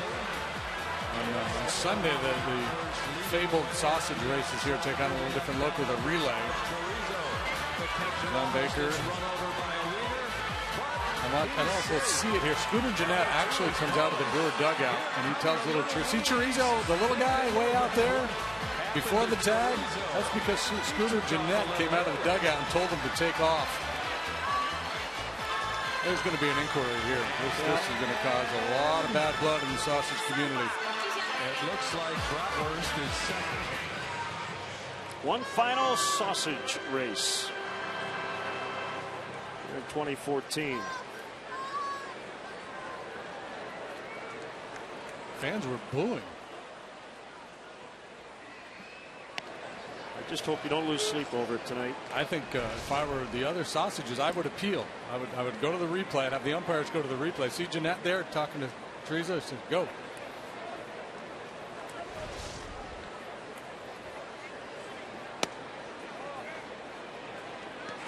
You got to tag up.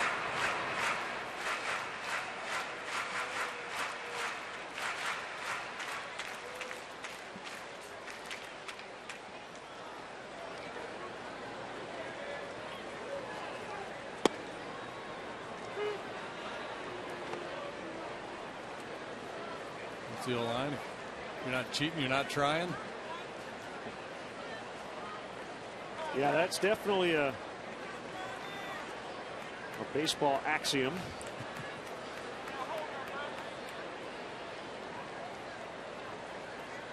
Baseball history, a lot of ne'er-do-wells, doctoring baseballs, corking bats, stealing signs. All the way back to 1900, I was reading a story the other day. Tommy Corcoran, playing for the Reds, was coaching third base against the Phillies and stumbled across a buzzer. There was a little mechanism in the third base coach's box. There was a little button there that the third base coach would step on to send a signal to somebody out in the outfield that would then signal the hitter as to what pitch was coming for the Phillies. This is in 1900.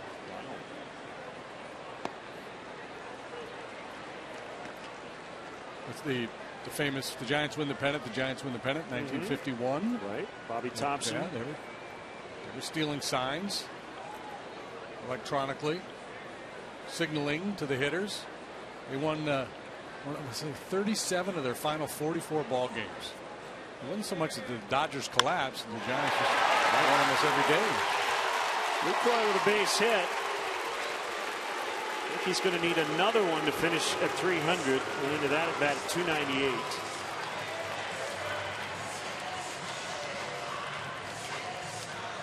That looks to be it for Turner. It'll be Justin Grimm.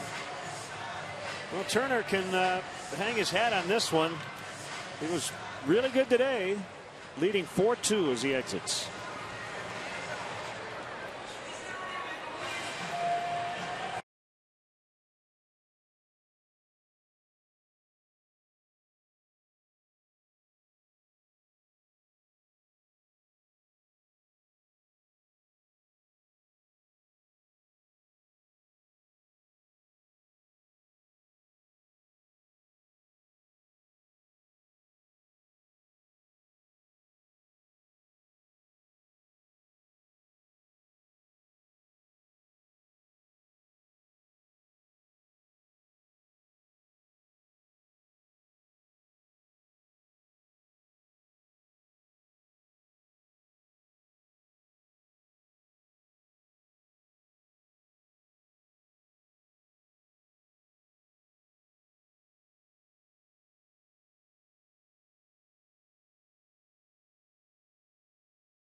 As he'll turn it over to the bullpen. First man out of the chute is Justin Grimm. He works for the 73rd time. An outstanding second half turnaround for Grimm. Overall 5-2 with a 384. He bats .231 against him. He struck out 70 in 68 innings while walking 27. By the way, in case you're curious, Jonathan Lucroy's batting average right now is .2996, but they do not round up to the next digit, so he will need another hit to go into the 300s to finish the season.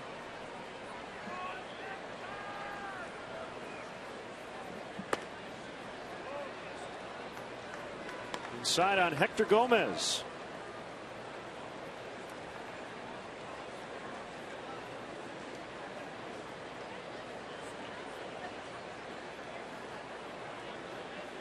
Starlin Castro finishes the season at .292. Is actually in the top 10 in the National League in batting average. How about that?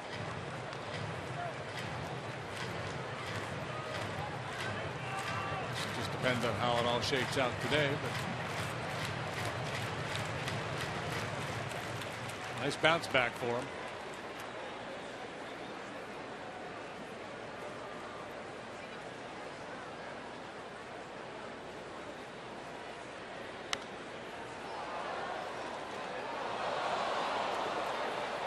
Rubin, who covers the Mets for ESPN New York, just tweeted, Sandy Alderson has acknowledged, quote, it's likely the Mets are going to alter the dimensions again at Citi Field. Center and right center. They just haven't been able to get it quite right, I guess. Is there a point where you just stop tweaking? The dimensions are what they are.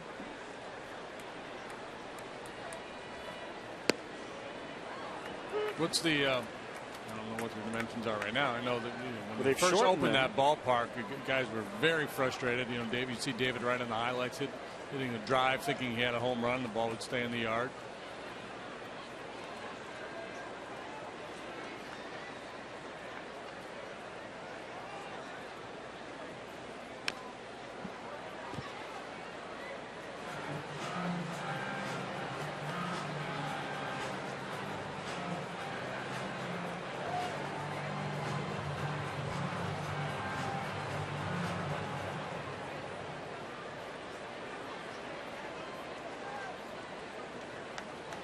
Well, Konerko comes out of the White Sox game, so his career has come to an end. Sox leading the Royals 4-2 in the top of the 6th. He played first, went 0 for 3 today.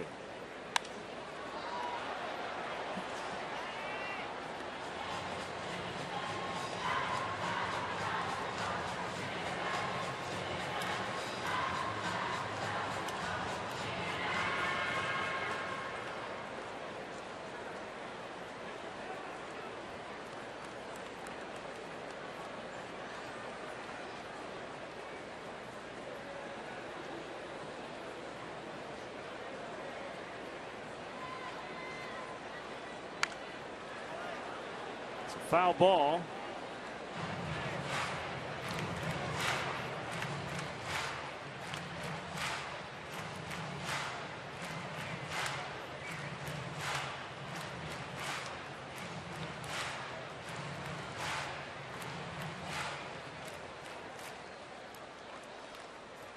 Left-hander Wesley Wright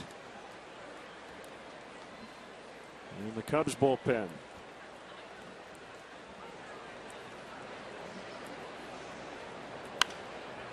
You know, there's certain guys that we've come through here. I've been here since '05, but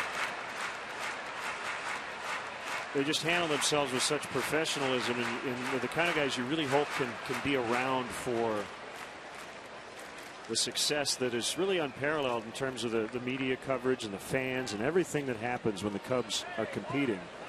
I thought this way when Juan Pierre was here in 2006. The bad year for the Cubs. It was a one and done for him.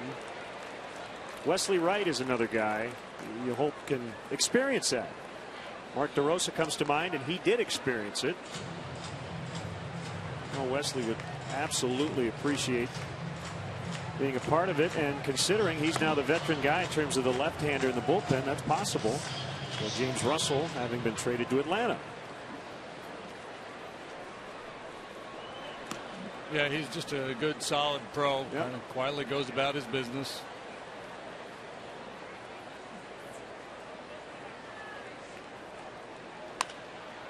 Gomez pops it up. Rizzo makes the grab.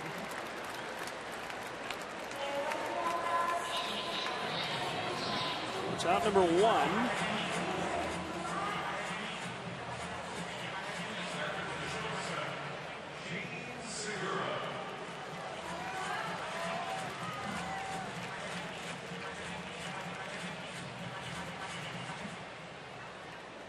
David DeJesus, another guy kind of like that.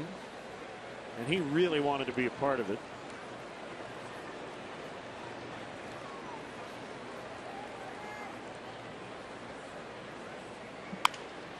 Up the middle, it'll take Baez right to second.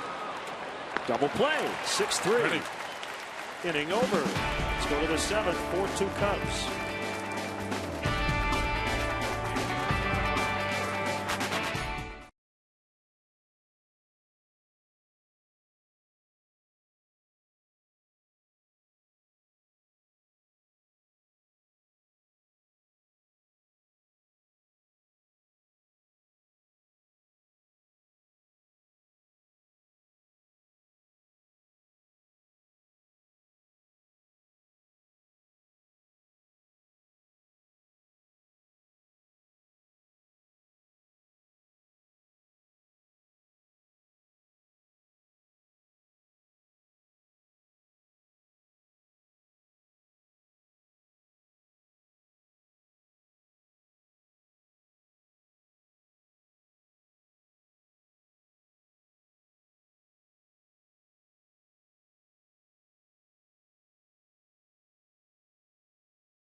Time for our final WGN Cubs fan cam of the season. Fall begins when the leaves burn. Summer ends.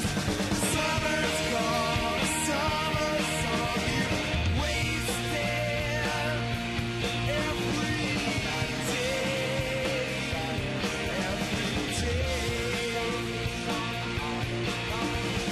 Summer's gone. Summer, yep, is leading the building for 2014. Buffalo Tom. Cubs leading 4-2. They'll try to add on now against the Milwaukee bullpen. Veteran left-hander Zach Duke is on. That young Brewer fan is collecting as many hats as possible. Caps for sale. Caps for sale. Remember that book? You read that book when you were a kid? No, I did not. The guy selling caps. Zach Duke, the veteran lefty, has found a home in the Milwaukee bullpen. Really good. 2.50 ERA, 74th time and final time he will come out of the pen for the Brewers this year. League hits 226 against them. Due to be a free agent.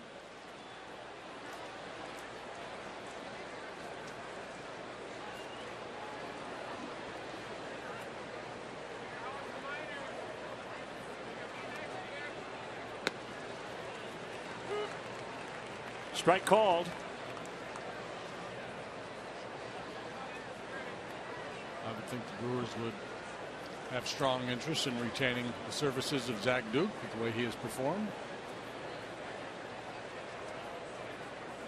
It bounces right back to Duke.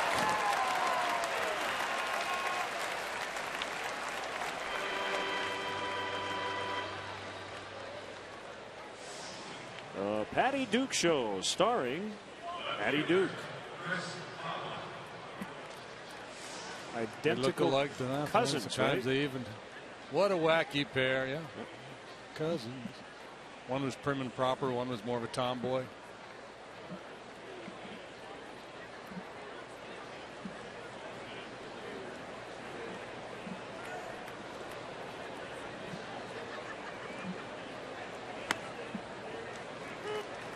The Andy Griffith Show starring Andy Griffith. With Ron Howard, also starring Neil Ramirez. He'll pitch the bottom of this inning. If you want to know anything about the Andy Griffith Show, Buck Showalter is your go-to guy. Okay. He's a walking encyclopedia on Andy Griffith trivia. Pretty good. I mean, not like the real minutia, but. Do you know? Okay, here's a good one. In the pilot of that show, you know what we learned about Andy and Barney? It was never mentioned ever again.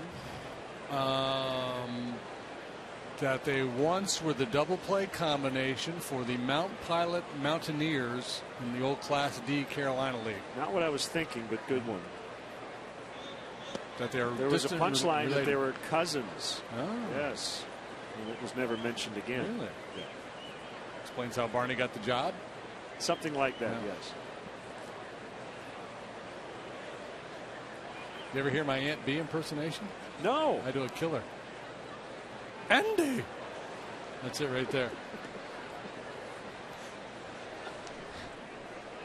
That's good.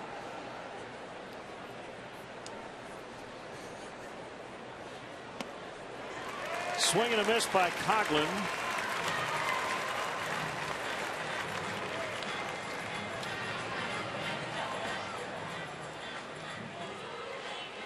And here comes Baez. Duke saying, yeah, you struck out Coughlin. Yep.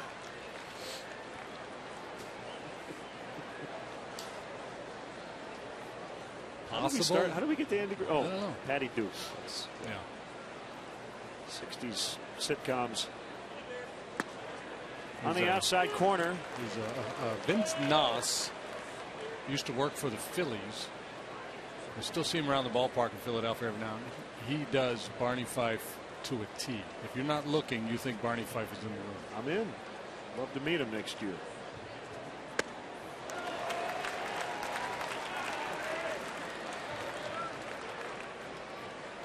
There's our Dick Van Dyke lookalike.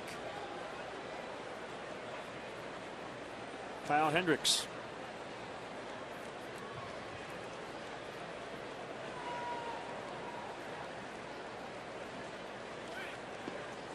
People on Twitter the other day had Jokic as a Mike Fontenot lookalike. Right? Yeah, that's a good one.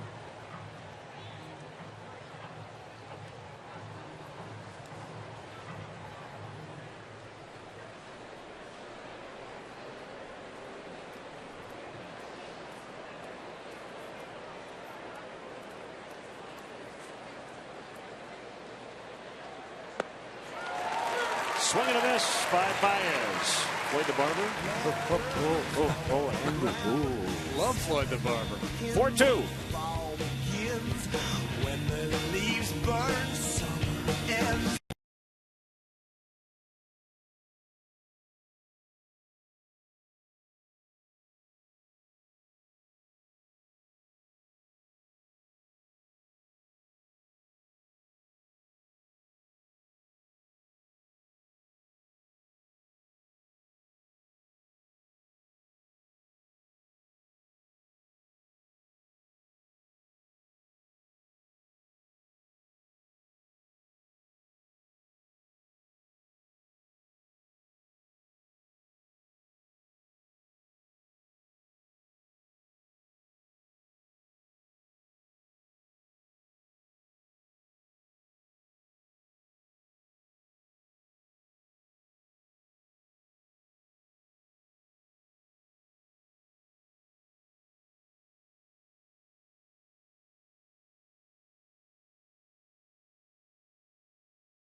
Chicago Cubs baseball brought to you by Budweiser.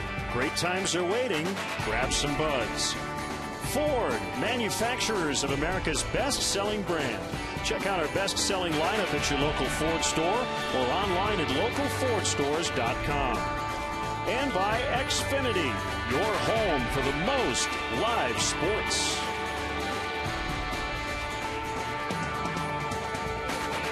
Welcome back. It's a good broth. Hope you enjoyed one at home. Justin Grimm worked the scoreless inning, allowed a hit, but got a double play. Now Neil Ramirez comes out of the Cubs bullpen for the 50th time. 3 up, 3 down, a 1.48 ERA for Ramirez.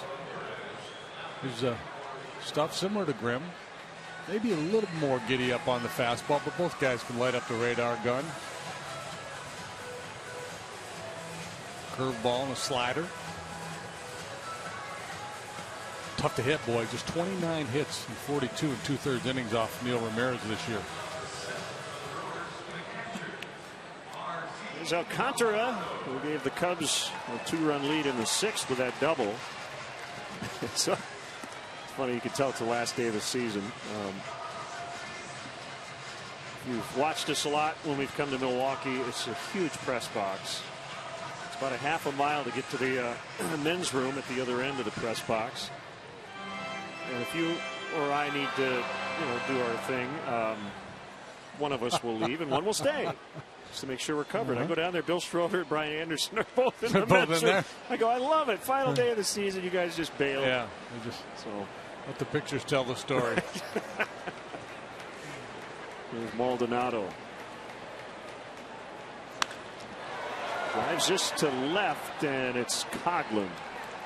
They're probably getting their yearbook signed. Yeah, they are. Yeah.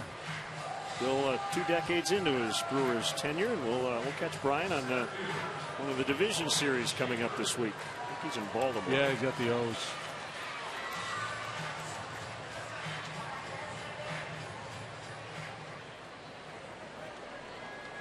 I got my start doing baseball stuff with Bill Schroeder. We did a post-game call-in show on the radio here in Milwaukee in 1994.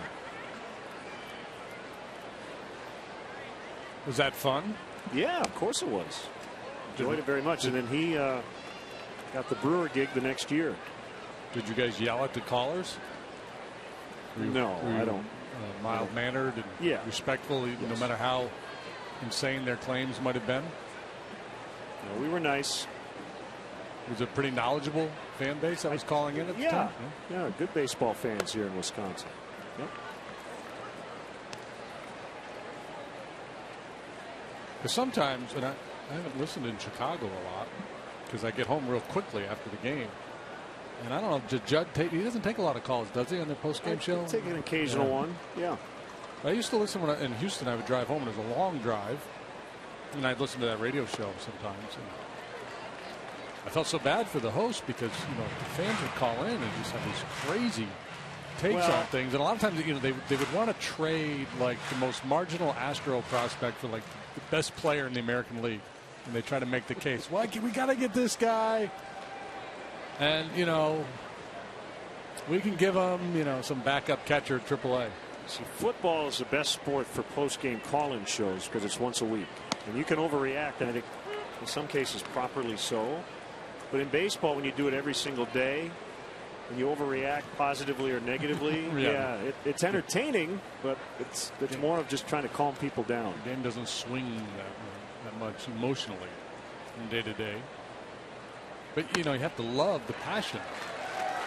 Absolutely. Schaefer's had a good day. He's been on all 3 times. And here comes Herrera, who tied the game in the 5th with a base hit.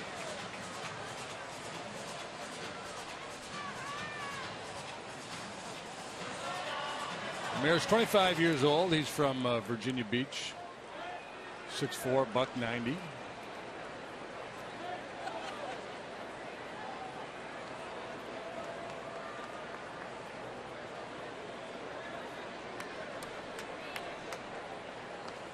Man hasn't been quite as sharp here lately, and one horrific outing against the Dodgers on the homestand allowed 5 runs in 2/3 of an inning. Only one of those 5 runs was earned, but he was not sharp in that outing. 5 hits allowed.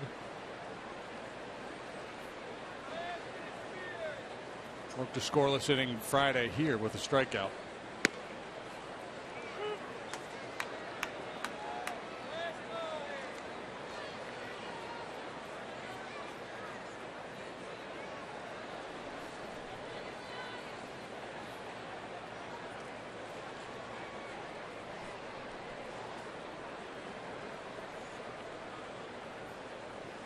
Strike on the switch hitter.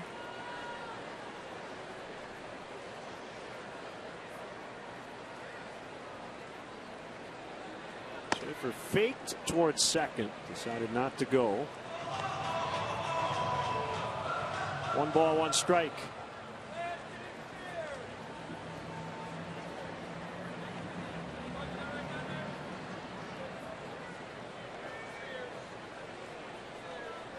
So the Kristen Wiig movie is not a comedy. I heard it's a dark comedy. Okay. So.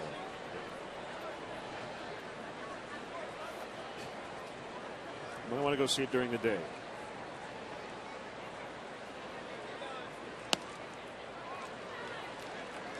Have you been thinking about that all day? No, I just popped into your head. We started. We had some moments there where nothing baseball entered my brain, and I started thinking back to our movie conversation. And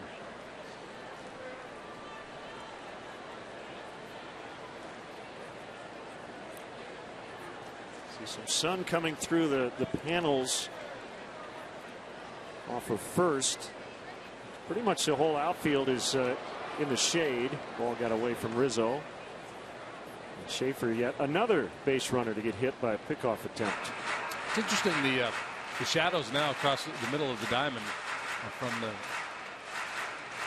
the glass or the windows up behind the first base side. And you can see the lines of the frame there, creating this kind of light shadow sequence as the ball gets to home plate. It can't be easy for the hitters. Swing and a miss. Good fastball, 2-2. What if you had a ceiling fan over that? Yeah.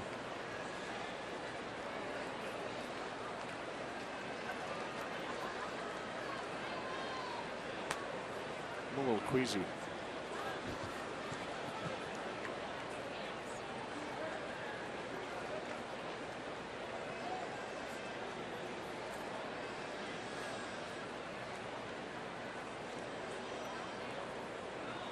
There goes Schaefer, swing and a miss, strike 3.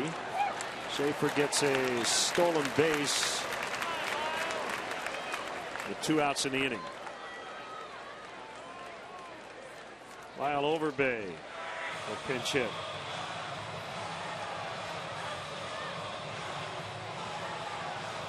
So he'll hit for Zach Duke.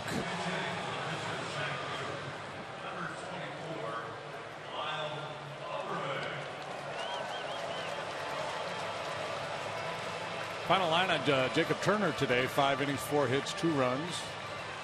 They were both earned. 3 walks, 2 strikeouts. Through 82 pitches.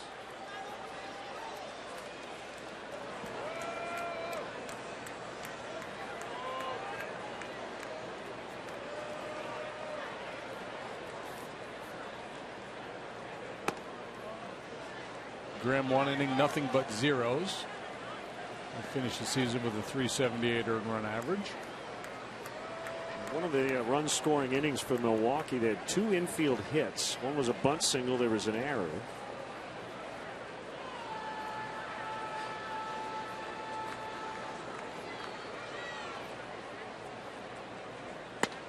Wasn't a lot of hard contact off Turner here today. He walked 3, 2 of which scored, so that hurt him.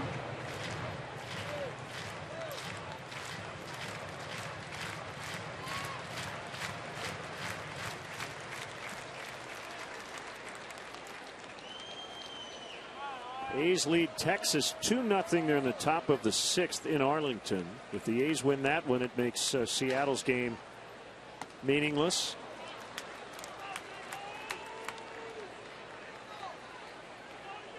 Five shutout for Sonny Gray so far today. 4 hits, hasn't walked anybody, struck out 5. Nick Martinez is pitching for the Rangers. It was supposed to be Derek Holland. Apparently he's suffering from migraines.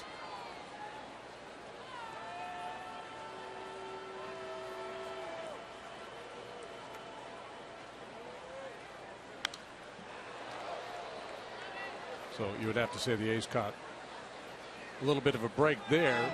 And Martinez has pitched pretty well today.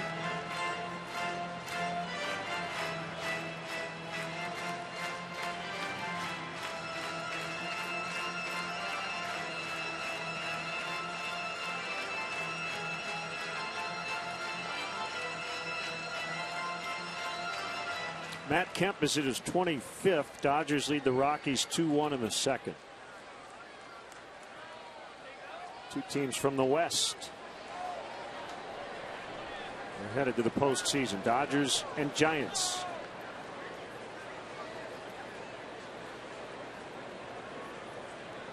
Cardinals and Pirates from the Central, and the Nationals from the East. As JD mentioned, the only team in that division with a winning record.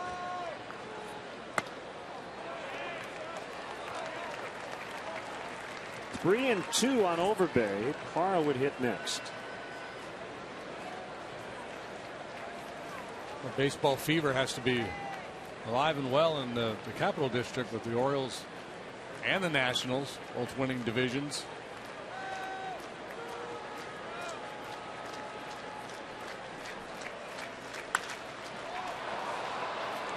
Popped up into shallow left field. Baez is out, but he'll give way as Coghlan calls it in, and we'll go to the 8th. It's the Cubs 4 and the Brewers 2 in this season finale.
Back here in Milwaukee as the Cubs try to take this weekend set.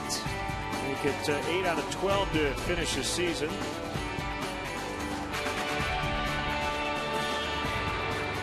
For win number 73. Here's the Fresh Prince. Fresh Prince should be fresh. He hasn't pitched since Thursday. Really good early on for the Brewers overall. A 3.76 ERA. This is his 78th appearance.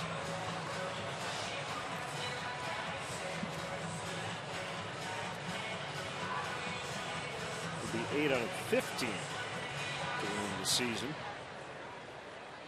If they could take this one. And winning the season series against the Brewers, that's a nice reversal. Going to go 11-8.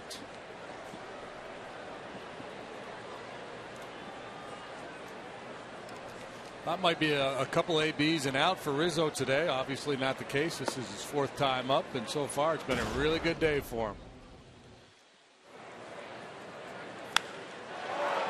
2-run jack in the first. Base hit to right in the 3rd. And he sat back on that curveball for his 3rd hit. That was in the 6th. Driven in 2, scored 2 today.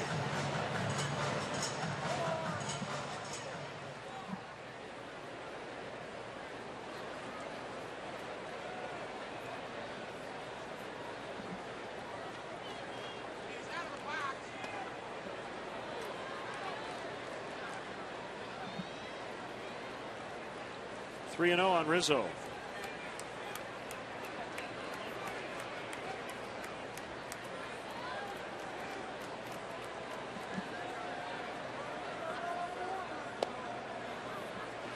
And he walked him. Pedro Strop up in the Cubs bullpen. We'll get some shout outs here. These fans who have written us letters. 2014 Luann Ekstrom. Thanks for the nice note. Robert Garlock from Palatine.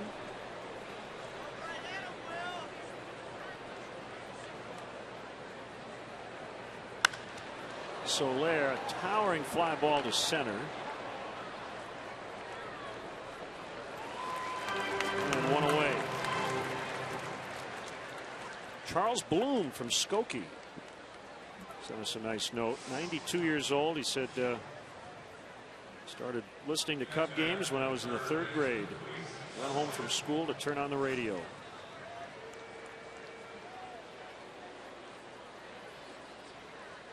Yeah, that's the beautiful thing about baseball, is it's the day-to-day nature of it that, you know, we refer to it from the player's point of view, the grind, but it's the availability of the game on a daily basis that I think the fans really hook into, like a soap opera, to check in with. Even if you don't watch every single day or listen every single day, you check in for, you know, a little bit here and there. You make sure you check the box scores. Back in the day, it was in the daily paper. Now mostly online, probably. It's your daily companion.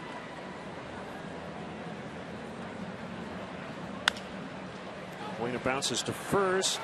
Lucroy to second for one. Relay, no. Who's going to win the MVP award? I'll tell you our choices. Probably those top 3 candidates: Kershaw, McCutchen, Stanton. For me, it's Kershaw. Yeah, I would suspect those 3 guys would show up on just about everybody's ballot, depending on where they're prioritized. The voters can list as many as 10. Yeah, I think I'm with you. I think if I had a vote, I would probably lean towards Kershaw. He's just been so dominant this year.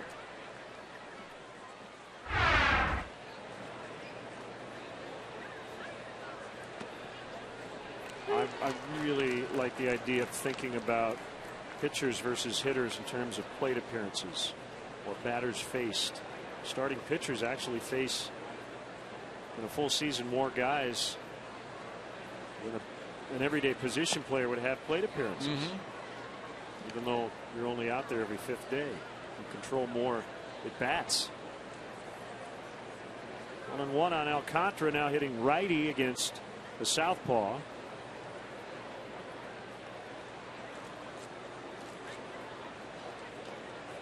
Chased one in the dirt. How about the American League? Is this Mike Trout's here? I'm guessing yes. I'm going to put Victor Martinez on the list just due to the huge offensive numbers he's put up. Josh Donaldson will get some play as well, especially with that wins above replacement. Yeah, he's just behind Trout in the American League in that department. The advanced metrics really like Donaldson's work. It's got to be Trout. Yeah, they're going to win 98, 99 games. So he's on the team with the best record.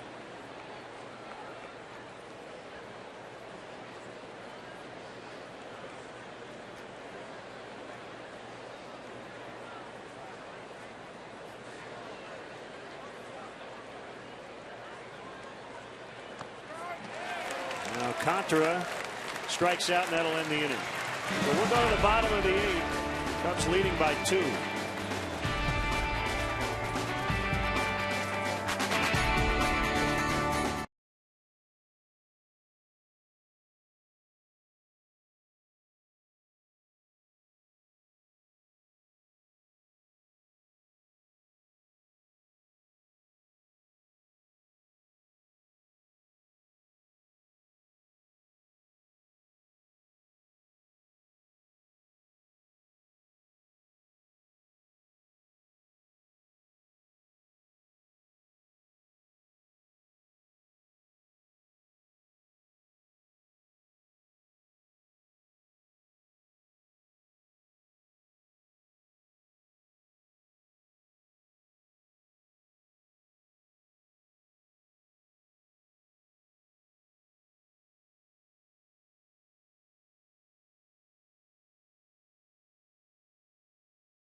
Mark Brady. Skip Ellison is. Raise your hand when called. Vince Lodell, our associate producer. Great work by our entire WGN crew. Raise your hand. Christina Vallis is our studio coordinator. She'll be waiting from Chicago. Bob Borwald, our executive producer. Great to have you with us today to wrap up the 2014 campaign. Here's Pedro Strop. Against Gerardo Parra, who takes a pitch low. Cubs wrapping up season number 139 in the National League.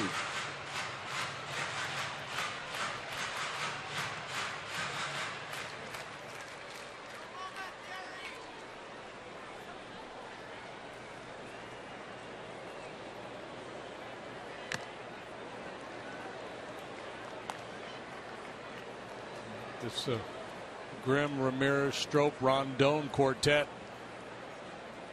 and called on frequently in various combinations by Ricky Renteria, and having a lot of success here, especially in the second half of the season.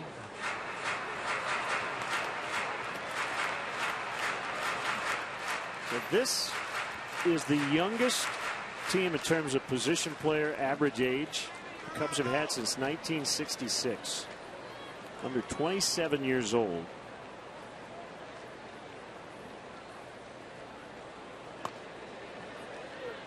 And it's not going to get much older next year. May even get a little younger when you add it all up. Some real Key developments this year: the emergence of Jake Arrieta as a top of the rotation force, the power arms in the bullpen. Strope's done lately, and Rondon. Bounce back years from Rizzo and Castro. And that's where the Cubs are at right now. It's about figuring out who are going to be the pieces going forward. We should also add, as a little addendum, the season of the first half, as Parra goes to a backhanding Rizzo, will go 3-1. Samardzija Hamel put up allowed them to get Addison Russell, adding one of baseball's top prospects to the system. Yep.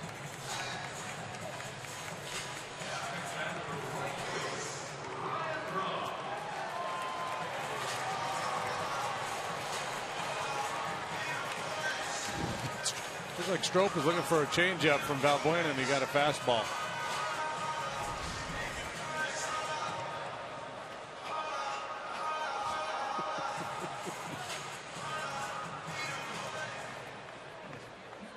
He's saying it's time to go, man. Let's go. I got places to go, people to see.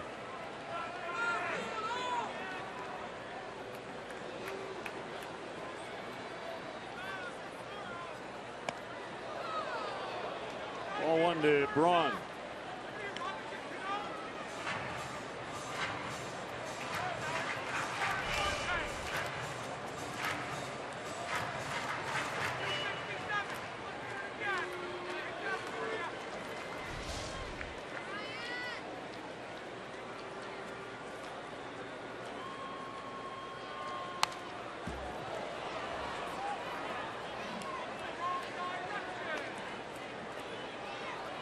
Hard to know what to expect out of the Brewers next year. A lot of it having to do with that guy right there. If Braun returns to form, they're obviously a different club.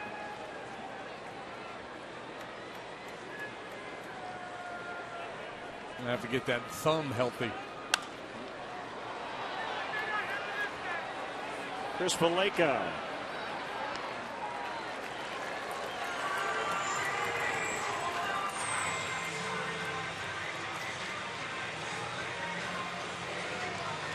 Ready for that one.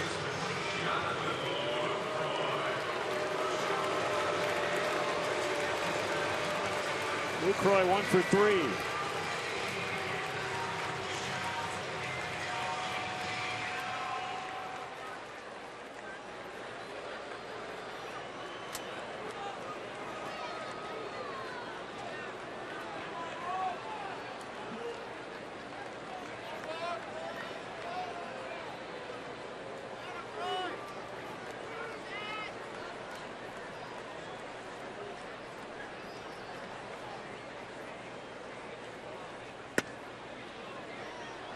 Ball one.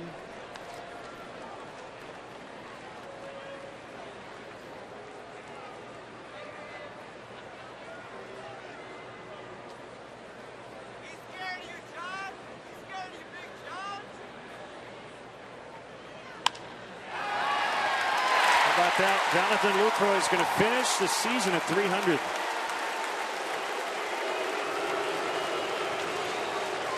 He could have done that last night, but he's played all the way through.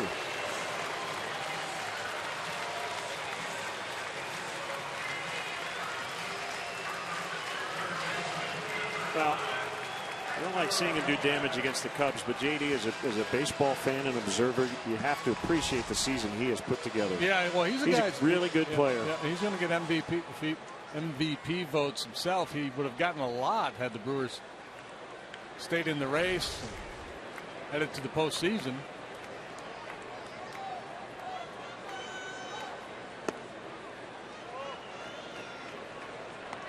For me, I would prefer. I would like to see that award just go to the Player of the Year. I'd like to detach it from value, winning value, or winning. Yeah, just the best player. Best player of the year.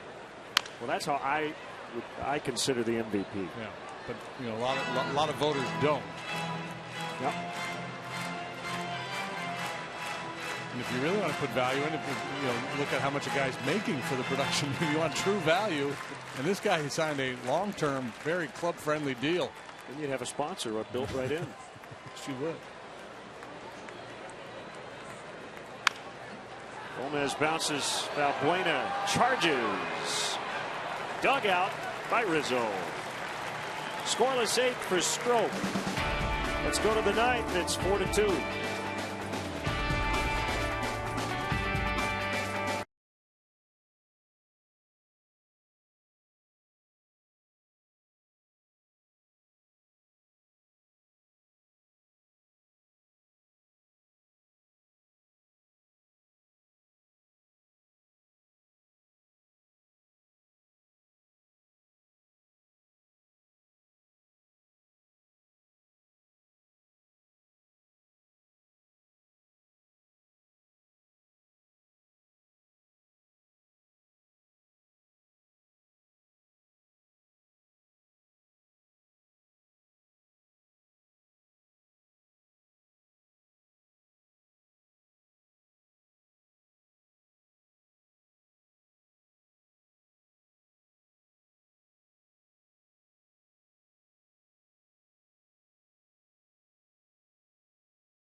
Wrap on the season. Cubs leading 4-2. Two-run homer Anthony Rizzo in the first. Two-run double. There's Mendy Alcantara in the sixth. Here's hard-throwing right-hander Jeremy Jeffress. Trying to keep the Cubs where they are. Clark is now playing first as well for Lucroy. Numbers for Jeffress very good across the board. Started the year on the DL. Coming back from off-season shoulder surgery. Pitched 28 times, 163 earned run average. Go upper 90s with the fastball.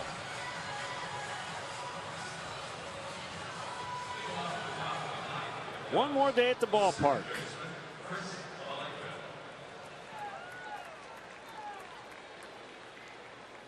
And it's Chris Valaika.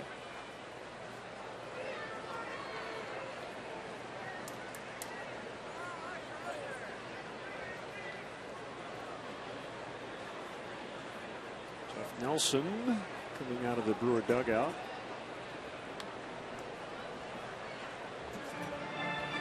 What's going on? No idea.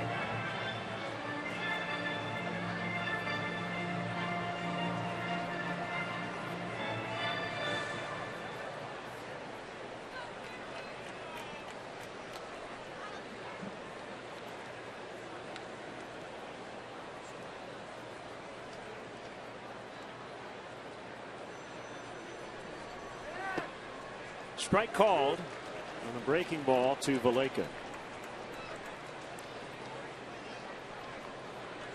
So are we not going to get any drama then with all this potential extra We baseball? may not have any games tomorrow. Nothing, yeah. Right? A's. Rangers would have to beat the A's for that to happen. Valaika's on. Pirates lost. Tigers took care of business. So even though the Royals are winning, that doesn't matter now. So the A's need to lose. The Mariners need to win. A's lead 2-0, bottom of the 7th in Arlington. The Mariners lead the Angels 1-0, bottom of the 3rd in Seattle.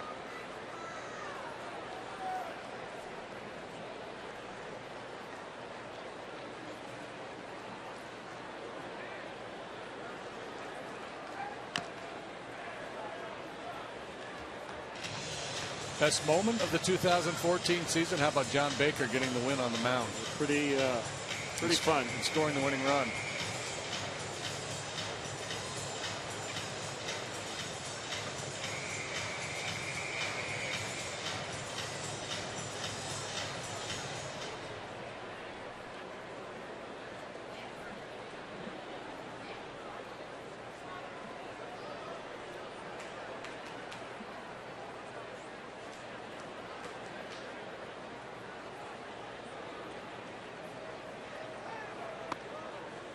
Wide for a ball, 1-1. So the Cubs need to win this game to keep that Milwaukee-Chicago rivalry even that we showed earlier in the ball game. The Bears lost to the Packers today. Yep.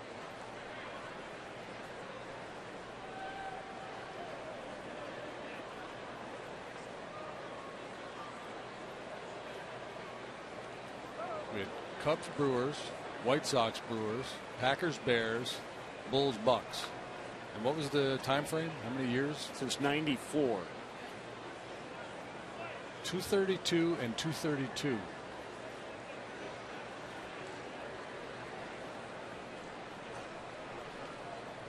Hector Rondon realizes how much pressure's on him when he take the mound here in the bottom of the ninth.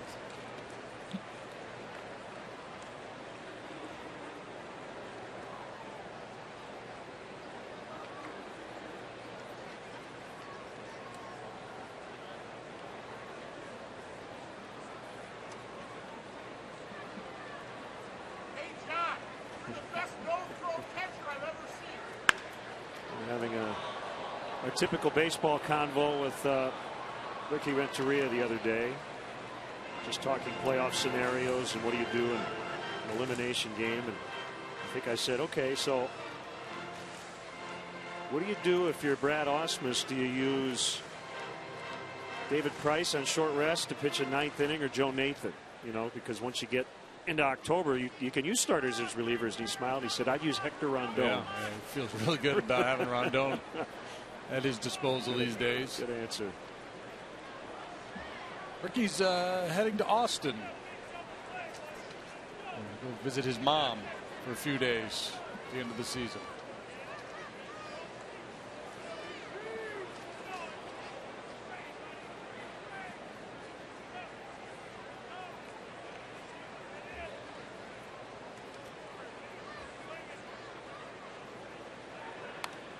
Back.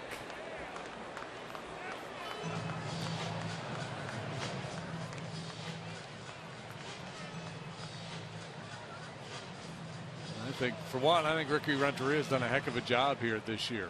Brought in to kind of rally the troops. You know, Castro, Rizzo coming off years, have responded, had big years. He's kind of been that constant upbeat presence in the clubhouse and the dugout. But he pays attention to detail. It's not like he overlooks mistakes. He's constantly talking to his guys.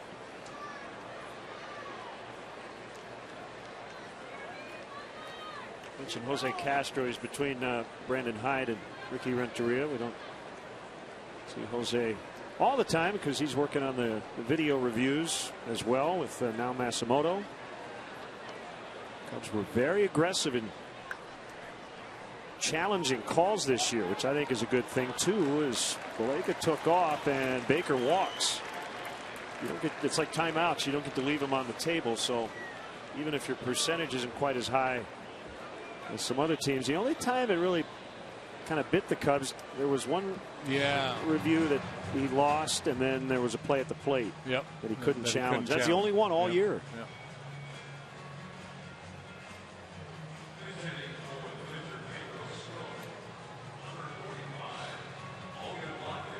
Be interested to see how they do tweak replay in the offseason, and prior to that, JD, how it goes in the playoffs. I think they have tweaked the new collision rule to the point where everybody seems satisfied that they kind of have it sorted out, but we still may see one of those in the lane, but is the guy, 2 steps away? How is that going to work? Yeah, and it seems like the fact that they had the sent a memo out clarifying that rule, has given the umpires some leeway. Yep. Watkins off the bench moves the runners up.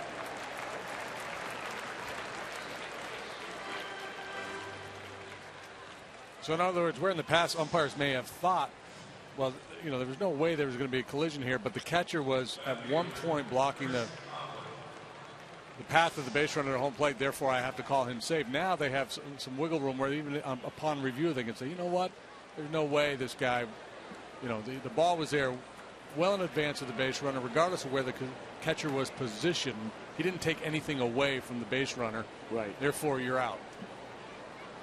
Kind of adding some common sense.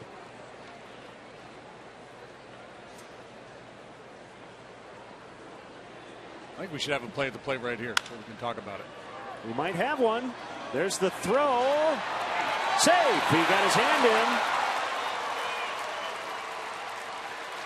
So Valaika scores. It's 5-2.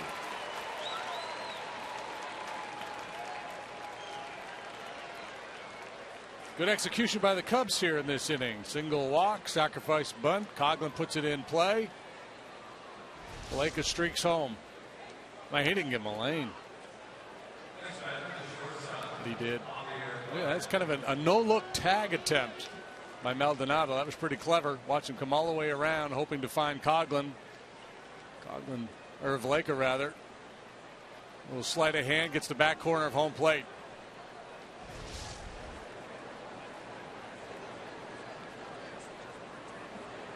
First and third, a run in.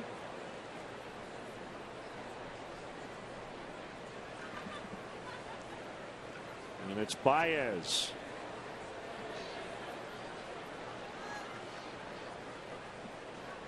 I'm telling you, there are a lot of Cub fans out there who have already decided Javier Baez isn't going to make it. And I would be very careful about writing him off. He's 21 years old. He is just getting started. A lot of the struggles were expected. A lot of the at-bats have been very ugly at times. This will be a very good experience for him when it's all said and done, even though he's going to hit about $170. This goes back to some of the post-game call-in shows for baseball.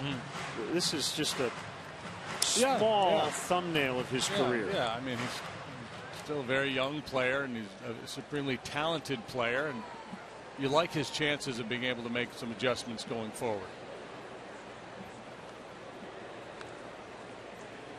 I have no idea how it's going to play out, but he's got a lot of time. This is interesting, though. Remember when he first came up, second or third day in the big leagues, and I threw out the Mark Reynolds comparison, and I said, would Cub fans be happy if Javi Baez turned out to be Mark Reynolds as a hitter, but did all that while playing a middle infield position? And generally, the answer was no. People were like, "Are you crazy? This guy's he's a Hall of Famer." Now, if I ask that question to those same Cub fans, if Javi Baez was Mark Reynolds offensively while playing shortstop, would you take it? I'm curious to know what the response would be. Well, he has struck out for a third time today.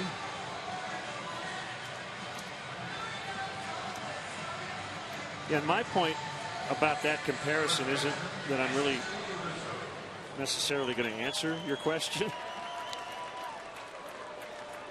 But don't scoff at, you're not, I'm saying you, whoever out there scoffs at that comparison. Don't scoff at what a guy like Mark Reynolds has already accomplished.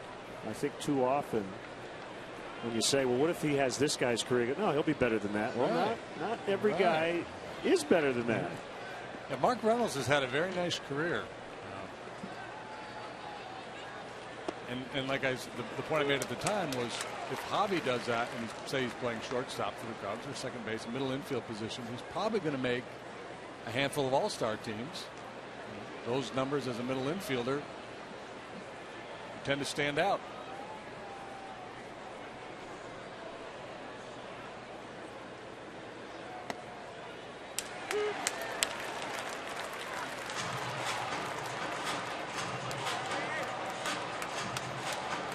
There will be some mechanical tweaks for Javi, but I don't think that's really what it's about. I think mostly it's about not swinging at bad pitches. It's very simple. Easier said than done at this level.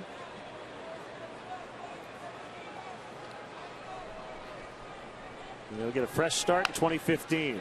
Yeah, and I think, oh, good quick move here. You got to stay on that ball. He got out there quickly, was in position. All right, well, there's always next year. Yeah, you know, I don't know. You know, I'm not a hitting guy, and I haven't talked to Billy Miller in a while about Baez. But you know, I think he's quick enough and strong enough where he could kind of shorten that whole load process he's got going. Kind of a cleaner, quicker path to the ball.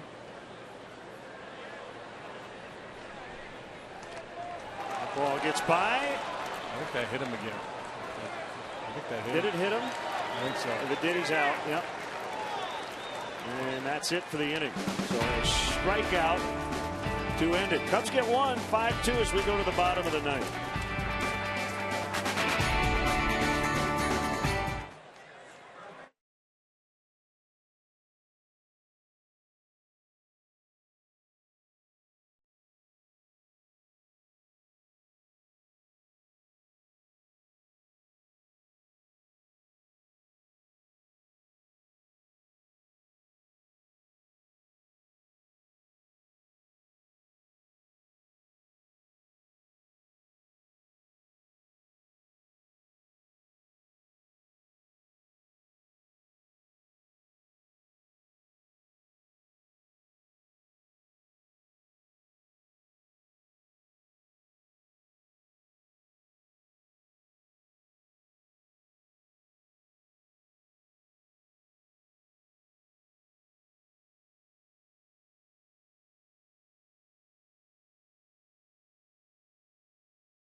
I love that shot here at Miller Park of that fan-shaped roof, especially when it's open. 5-2 Cubs, 3 outs to go in the season. As Hector Rondon's in a safe spot here in the ninth. That'd be a good way to finish off the year. Picking up his 29th save, 3 outs away from doing that.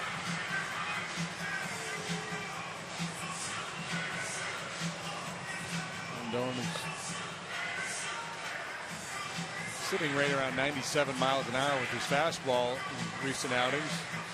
Picked up a little velocity with his slider.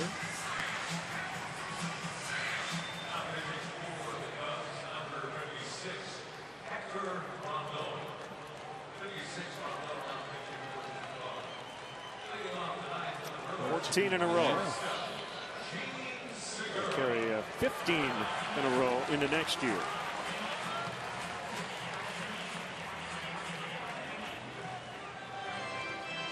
In the bottom of the 8th in Arlington, still 2-0 A's over the Rangers. Mariners leading the Angels 1-0 in the bottom of the 4th. The A's win, they're in, and the Mariners are out. Segura to lead off. 97, but missing, ball 1.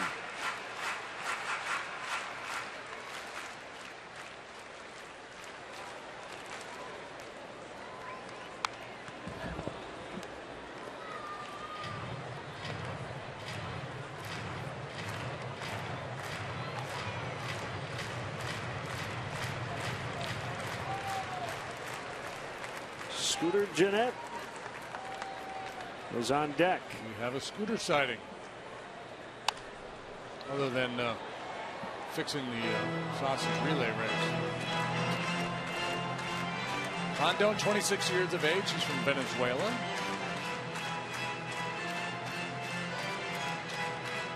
.6'3", $180.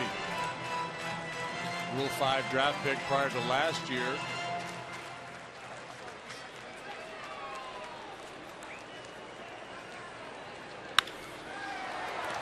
Laker will pick it up. Go to first in time. 1 down. We talk a lot about the trades the Cubs have made at the deadline in recent seasons to add talent, but how shrewd was the move picking up Rondon in the Rule 5 draft? Yeah, they had to carry him all of last year. He wasn't used a ton early. But by September, I think everybody could see why the Cubs wanted him. He's healthy. And he's been terrific.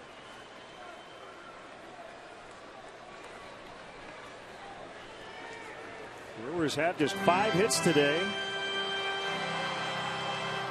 as they bat here in the 9th inning. Here's Jeanette for Maldonado.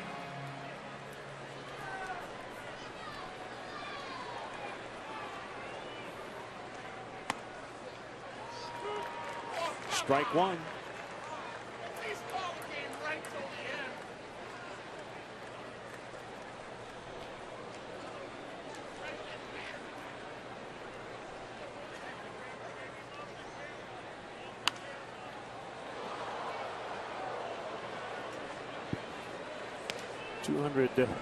Five games into Jeanette's career, he is a .301 hitter, .324 last year, .289 so far this season.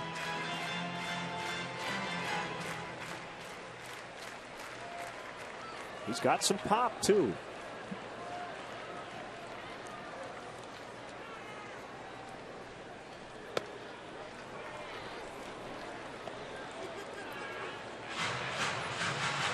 One and two.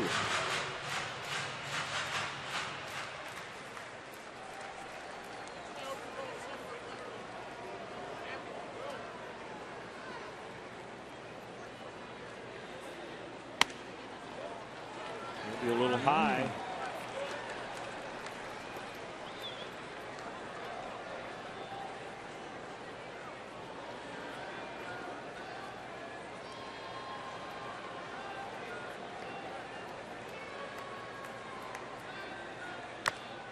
Foul tip, strike 3.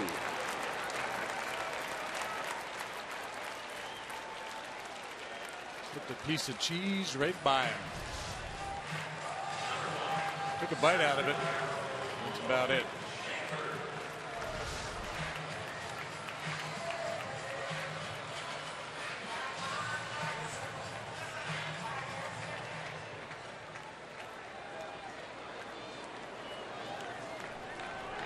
Fans down here in front of us to the right are trying to get everybody to stand up. We're not getting a lot of compliance from the Brewer fans.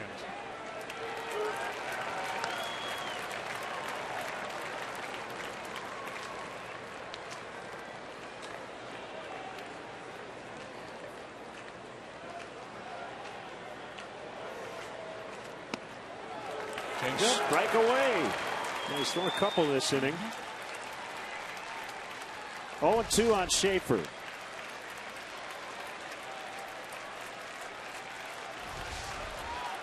That is a fun new toy.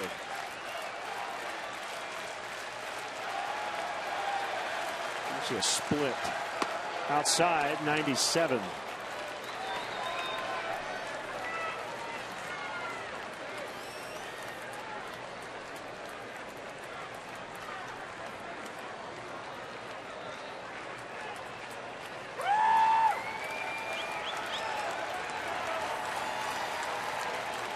Two from Rondon. A 2-bouncer to Rizzo. Rondon covering. Cubs win. They finish the season taking 2 of 3 from the Brewers. And the next time we'll have Cubs baseball will be spring training 2015. Final score, Cubs 5, Brewers 2. We'll be back.